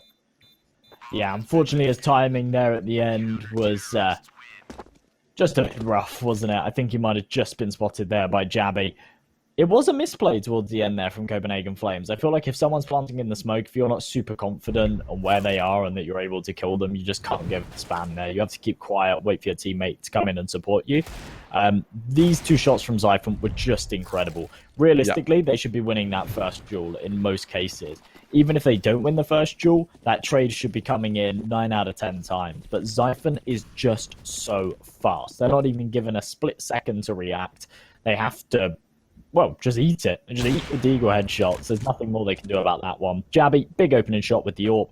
It looks like it's going to be a hit towards A, but with only the pistols, these should just be comfortable eco-frags here for the AWP. But that is just surefire how you win a round. And in this case, Javi, as he just shuts down Bro, Sorrow left in the 1v5, and with no damage even done to Copenhagen Flames there. Not a single point of damage. Ooh. Apart from the second I speak, of course, Sorrow takes his head clean off. But the nade is what finishes him there. And I'm not sure if you noticed, but at the back of the players' suits, they have Pinnacle on them. That's pretty cool. I have noticed that. Yeah, it is cool. It is cool. I always really like, with basically all of the relog stuff that we do, and I can't remember who it is that does it. It's one of the admins that does it. They do all of like the Perchy, really. I think. Is it Perchy? I thought it was Perchy. All of the like, Perchy's a wizard, man. Like, yeah, all of the really subtle like sponsor logos and stuff. I used to do like similar stuff back in the day when I was at college and I was doing game development. I used to do like map design and stuff like that. These are all like super subtle. It's like not anything really in your face that would put off the players, but just like cool little logos here and there on like signs and stuff. I think it's really cool. It's really well done. Yeah. It's really, really strong. I've just been told it's not Perchy. I'm just trying to figure out who it is. Not Perchy. Okay. If not Perchy. Was it Vintreg? Or it was one of them. It was one of the admins. Yeah, it's either way, absolute wizard. As Copenhagen Flames now 14-4 up, and now to be 15-4, having won against the bye round of 100PingGods with about 2.5k on the bank, around the bag. I mean, 100PingGods in a lot of trouble. Of course, remember though, as the trusted banner appears on your screen, that's when speed is the name of the game. Don't let your playing experience be disrupted by slow payments. You can choose Trusty to make your payments flow quickly from account to account. With no cards, app download, or registration, you can try making payments with Trusty at pinnacle.com/odds. It's the Pinnacle Cup. You can go to Pinnacle. Pinnacle.com/odds, where you'll find the latest in-player offerings for 100PingGods versus Copenhagen Flames. Always remember that sports should be fun, so only play with what you can afford, and to keep you safe, our full terms and conditions will apply. And well, Bro, he's applied a bit of a condition to Nuke, that being death. But with Javi and Roy able to trade, it's a mad advantage once again for Copenhagen Flames as they try to make this as one-sided as possible. Well, this could be the end here, Kramer. It's been quite a long series so far, but there you go. That's surely the book closer. It all comes down to Bro, the 1 versus 3. And he hasn't actually got the bomb on his back. He has to go all the way around to the B to try to retrieve it. To do so, but he's got 3 players to find, all with full HP, all with rifles behind them, and as he runs into the spawn with his knife out, he gets spotted, somehow doesn't get killed, finally finishes him, and there you go. That's GG. 16-4 in the final map, not the scoreline I was expecting, I'll be completely honest with you, Kramer, but still a great series, an exciting one, and unfortunately we say goodbye to 100PingGods, but you can see what it means to Copenhagen Flames. They are happy. He's dropped his phone. Really? He drops his phone. As you mentioned, really, really strong round there. Really just strong series from Copenhagen Flames. For a while, they looked really, really shaken. They looked like they were in a lot of trouble, but it was an incredible recovery, and the 100PingGods, commiserations to them, because they too played out of their mind. And you need to remember, this came down to a 14-7 comeback over on Inferno. If that didn't happen, they were in a lot of trouble. That really would have been game over for that side. So really, really impressive stuff. And well, Copenhagen Flames, while they haven't progressed out of the Swiss stage, they've saved themselves from elimination. They're currently sitting at the 1-2 bracket. Remember, the second you lose 3 games, you are out. And unfortunately for 100PingGods, that's just what they did. I thought I was being extra still there, Kremer, but I think my camera was just frozen for a few seconds. Really, really strong stuff there. Unfortunate for 100PingGods. And the reason I think it's so unfortunate is because they should have had map 1. That could have so easily been a 2-0 for them had they just closed out Inferno, because they were the significantly better Nuke. I really don't know what we saw from Copenhagen Flames on Nuke, but it was terrible. So 100 could have very, very easily taken that one over the top. They get 2 bites. Instead, they ended up faltering on that Inferno on Ancient. They just weren't. I think a lot of teams get a bit more time to adapt and adjust to that map, and just not ready for it yet. But really, really day in the Pinnacle Cup II. For more action is. Likewise. However, that's all from us for today, Josh. Of course, we're going to be handing you over to 2. I believe you've got Jay and Dwayne next. The casters who are way better than us that you look forward to. Of course, we'll be back at the same time tomorrow, bringing the action back to you. Of course, on behalf of me, Josh, our producer, Gefilterfish, our admin, Korea, and our observer of Skipper, I hope you all have a wonderful day. I hope you all enjoyed the show. We'll be back in about 5-10 minutes with our next game, of course, brought to you by Jay and Dweg. I believe it's the same production crew, so you look forward to that. But we'll be back at the same time tomorrow, so we'll see you in a bit. Bye-bye.